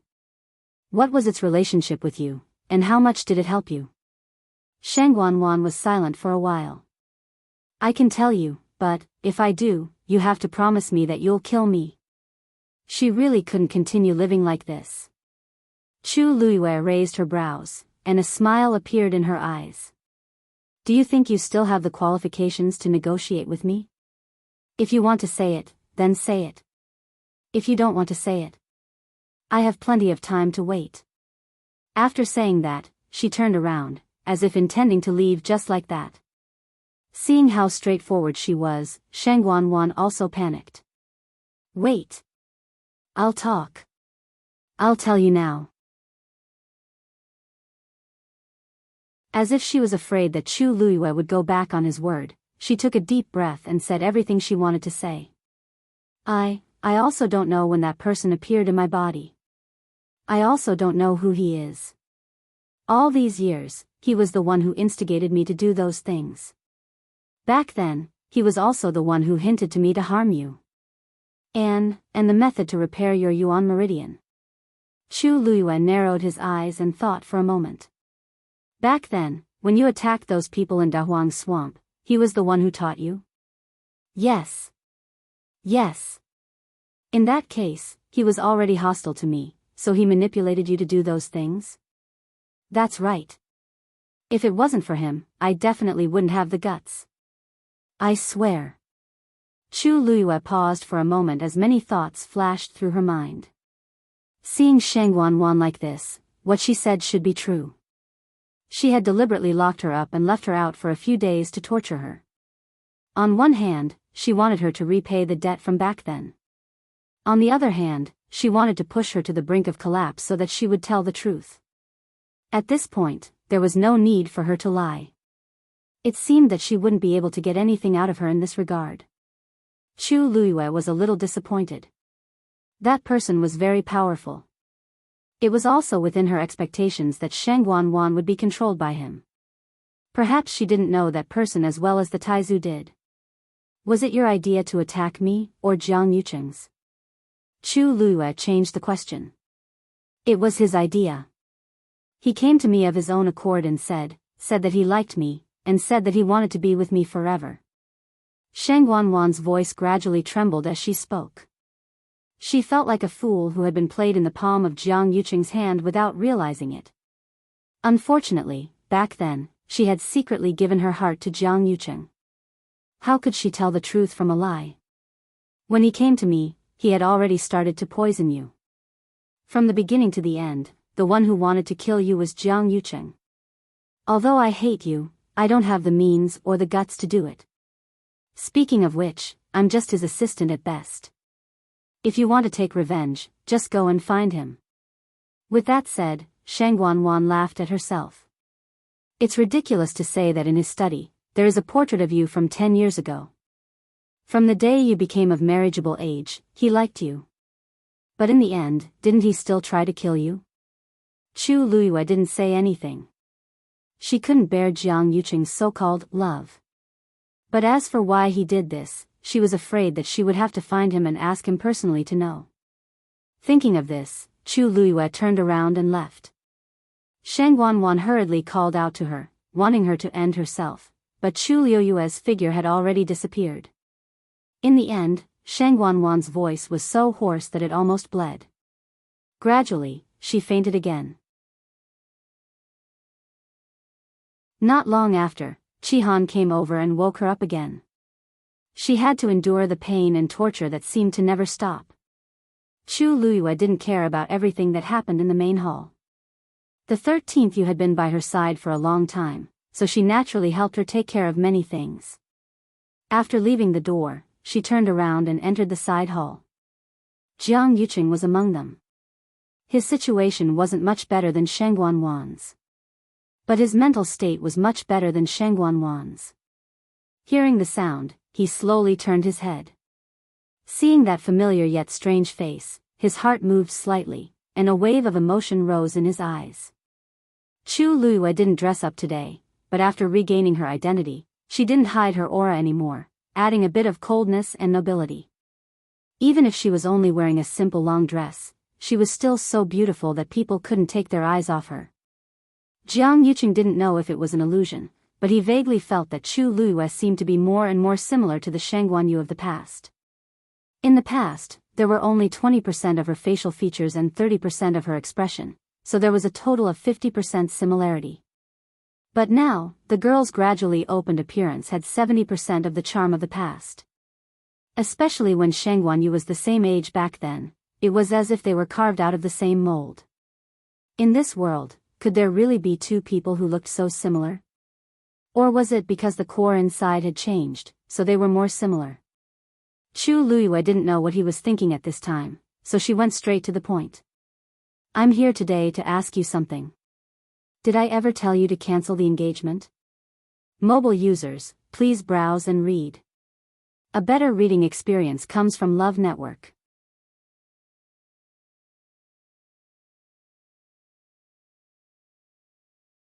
Chapter 905. Jiang Yucheng's pupils constricted, and a glimmer of light flashed across his eyes. After a moment, he said, "No." Chu Luiyue frowned slightly.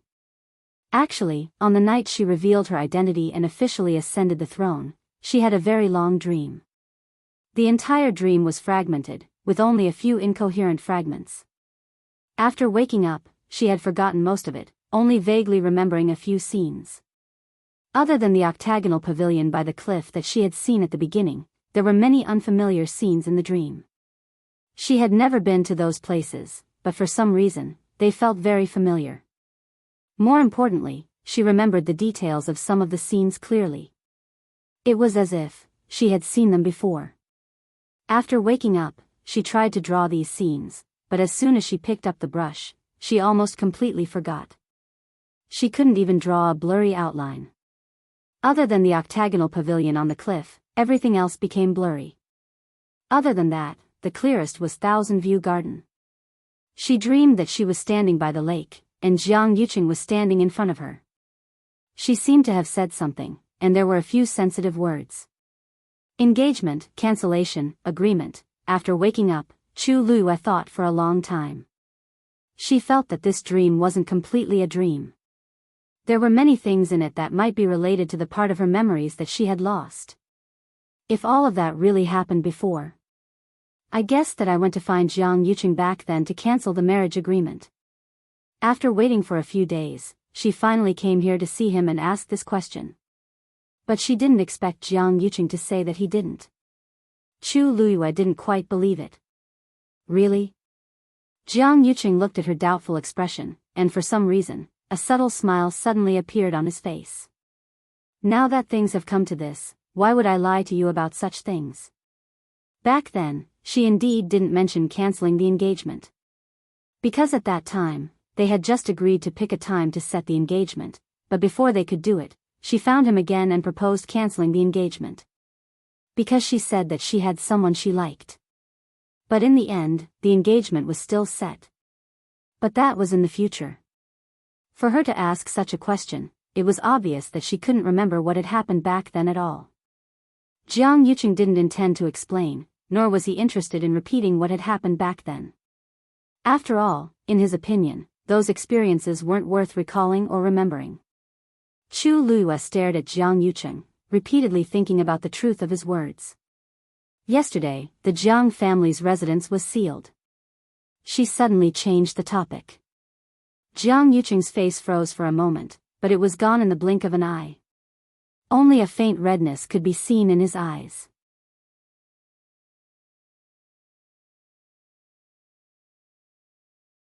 There was a woman drawn on it. It was Shengguan Yu back then. Chu Luyue was also a little shocked when he saw this painting. From the looks of this painting and the signature on it, it was drawn by Jiang Yuqing on the day of her coming-of-age ceremony back then. Previously, Shengguan Wan mentioned that Jiang Yuqing had missed her for 10 years. This was probably what she was referring to. Chu Luyue half smiled. I didn't know that you would actually leave such a painting behind after what you did to me back then. Jiang Yuqing's face turned pale for a moment as if someone had exposed his long-buried secret. A trace of embarrassment flashed across his eyes. He admitted that he liked her. Otherwise, he wouldn't have agreed to that marriage agreement back then. However, for some reason, this painting made him very embarrassed when she suddenly took it out like this. Don't worry. I'm not interested in your yearning for the past 10 years. Chu Luyue spoke lazily, but his gaze was as sharp as a knife. What this consort wants to ask is, when exactly and why did you decide to betray this consort? In this world, there's no such thing as love or hatred for no reason. Chu Luyue didn't really believe that Jiang Yuqing did this for the sake of the throne. If he married her, he would still be able to obtain the power he wanted. The more he liked her back then, the more it showed that this betrayal was filled with shocking temptation. Mobile users, please browse for a better reading experience from AI. Net.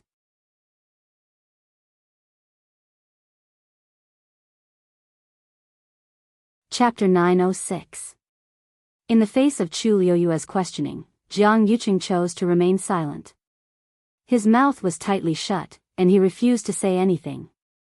He even shifted his gaze and turned around, as if he didn't intend to continue chatting with Chu Luyue. Snap. Chu Luyue snapped her fingers. A cluster of crimson flames rose from between his fingers, and the painting was instantly set ablaze. Jiang Yuqing heard the commotion and suddenly turned around. When he saw this scene, the veins on his forehead throbbed fiercely. Since you refuse to speak, then there's no need to continue chatting. As for this painting, you should have burned it on the day you decided to kill this consort. Chu Liuyue's tone was cold and resolute.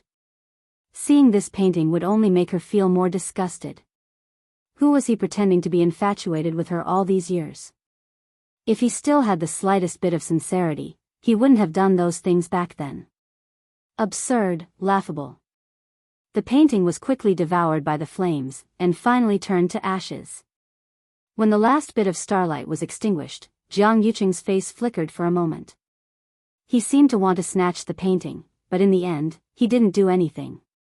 Chu Luyue gave him a meaningful look, then turned and left. After her figure disappeared, the room once again regained its deathly silence. Not long after, there was a burst of mournful and tragic cries coming from the main hall next to them. A trace of disgust appeared on Jiang Yuqing's face. It was Sheng Wanwan's cry, as if it was time for her to be tortured again. Almost every day, there would be such a cry. Without looking, it wasn't hard to imagine what kind of terrible pain the owner of this voice was going through. Jiang Yuqing suddenly felt a burning pain in his heart. His face paled, and he slowly bent over. After dealing with these matters, Chu Luyue planned to return to Zhao Yu Hall first. Although her status was different from before, she still lived in her previous palace. Just as she reached the entrance of Zhao Yu Hall, she saw a familiar figure. Chang Wanzhou. He seemed to be waiting for her. When he heard her footsteps, he raised his head and looked over. Chu Luyue was a little surprised and walked over. Xiao Zhou, why are you back so soon? Previously, she had asked Chang Wanzhou to do her a favor, to return to country Yaochen and bring Chu Ning over. When she left Yaochen, Chu Ning only knew that she came to the Tianling dynasty with Mu Qinghe, but she didn't know that she came back for revenge. Naturally, she didn't know her true identity either. Now that the dust had settled, she planned to invite Chu Ning over for a reunion and tell him the truth. The previous Chu Luyue was already dead, and the one living in this body had long been replaced by her. Even though it was too cruel for a father to say this, it was unavoidable. Now that she had regained her identity in Tianling, she could no longer pretend to be Chu Luyue. She had already thought it through. As long as Chu Ning was willing, she would be his daughter for the rest of her life. Whether he wanted to stay in Xiling or return to Yaochen in the end, she would respect his choice and do her best to accompany and take care of him. After her rebirth, although she had only been with Chu Ning for less than a year, she had long regarded Chu Ning as her real father. Chu Luyue only realized that Chang Wanzhou's expression was a little strange when she walked up to him. She suddenly felt a sense of unease. Then, she heard Chang Wanzhou say, "Lord Chu Ning is missing." There was dead silence in the study of Zhao Yu Hall. Chu Luyue sat at the head of the table while Chang Wanzhou stood 5 steps in front of her. The air was so cold that it seemed to be freezing inch by inch. In that case, he was already missing when you arrived at the imperial capital of Yaochen? Chang Wanzhou nodded. Yes. I asked around, and they all said that Lord Chu Ning went to Tianling alone a month ago. They said that he received your letter. I heard that many people were envious. However, I went to Heaven's Canopy to check, and there was no trace of Lord Chu Ning. Although Chang Wanzhou had never seen Chu Ning before, Chu Luyue had drawn a portrait for him long ago. As long as he saw him, he would definitely recognize him at a glance. Moreover, he was powerful and agile. He also had many trump cards. Even if he acted alone, Chu Luyue could rest assured. She thought that everything was arranged properly, but she never expected that Chu Ning was no longer in Yaochen. I never wrote a letter to father asking him to come to Xiling. Chu Liuyue's face was cold as if covered with a thin layer of frost. If this rumor was true, then who was the one who sent the letter to him? If this rumor was false, it would be even more troublesome. It meant that they didn't even know where Chu Ning went. The world was so big. Finding a person was like finding a needle in a haystack. Chu Luyue frowned, and her mind raced. Call Chi Han over.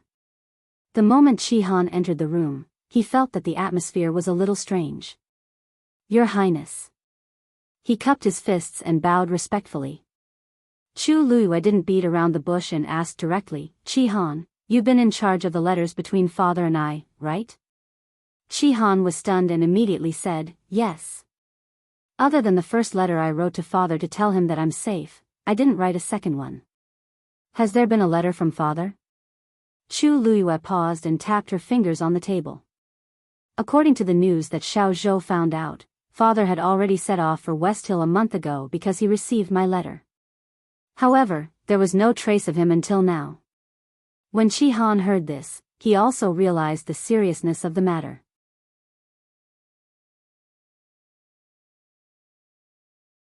He pondered carefully for a while. Just as he spoke, he seemed to have thought of something and his expression froze. Previously, Miss Mu's father and mother had written a letter, and this subordinate had passed it to young Master Jian. Is there anything written in that letter? Chu Luiyue thought for a moment, then got up and walked outside. Chu Luiyue was extremely fast and headed straight for Dragon Teeth Mountain. When she reached the foot of the mountain, the disciple on guard saw someone coming and was about to stop her when she took off her hood, revealing a gorgeous face. Where's Jian Fengqi? Chu Luiyue had been here before. In addition to the Wanjing competition and the sect meeting, many people knew her. Recently, because of her shocking identity, everyone in Xiling was talking about her. They didn't expect her to suddenly appear here at this time. Greetings, Your Highness. The two hurriedly bowed, but halfway through, they remembered that she was now an emperor and quickly changed their greetings. Young master is on the mountain today. I'll take you there. No need. I'll go personally. Chu Luiyue said and hurried up the mountain. When she was halfway up the mountain, she happened to meet Mu Hongyu. When she saw Chu Luiyue, Mu Hongyu was pleasantly surprised. Lu Yu. Why are you here? She rushed over and was about to pounce on Chu Luiyue when she hurriedly stopped. She had almost forgotten that Lu Yu was no longer Lu Yu. Chu Luiyue grabbed her hand. In the letter that your father and mother sent you, did they mention my father? Mobile users, please browse for a better reading experience from Love Network.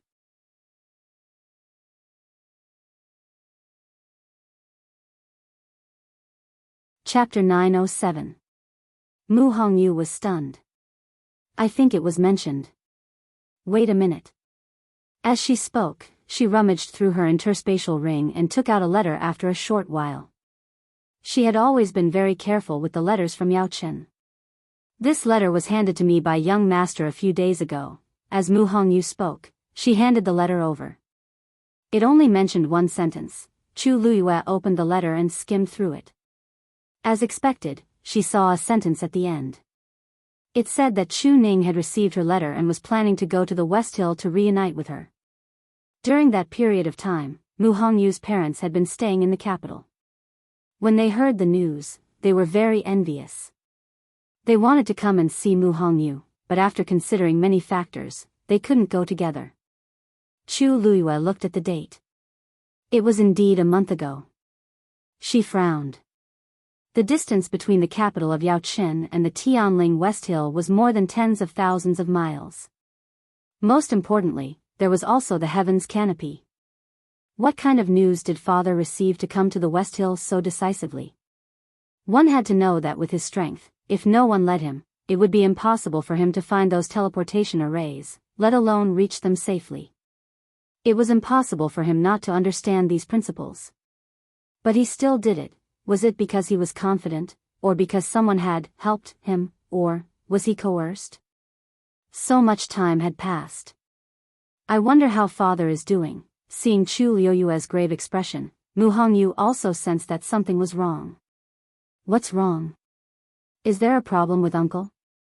Chu Luiyue briefly explained the matter to her. Mu Hongyu said in surprise. You didn't ask him to come? I thought you really wrote a letter to invite him. When she received the letter, it was right after Chu Luiyue announced his identity. At that time, she was still shocked that Chu Luiyue was actually Sheng Guanyu, so when she saw the letter, she naturally thought that Chu Luiyue had already made preparations and planned to bring Chu Ning over after everything was settled. But now, it seemed that this was not the case at all. Chu Luiyue's hand gripped the letter tightly. His brows furrowed as his mind raced. It was obvious that someone had deliberately used her name to make a move on her father. But, who could it be? To be able to do this, the person must be someone from heaven's canopy. More importantly, the person must know her very well. Otherwise, the other party would never have thought of making a move on his father's side. Why was the other party doing this? Threatening her? But until now, she didn't seem to have received any news. If she hadn't sent Chang Wanzhou to Yaochen this time, who knew when she would have found out about her father's disappearance? Why are you guys standing here? Just as the two of them fell silent, Jian Fengqi suddenly arrived.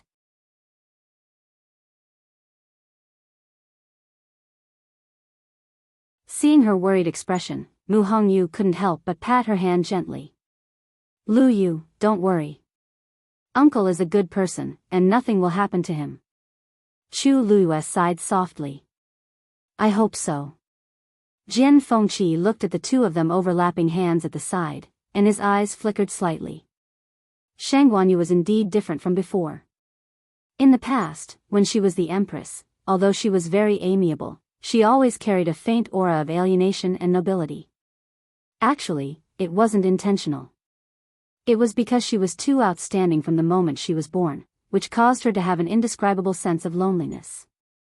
Not to mention others, almost none of the children in the Tianling royal family were very close to her.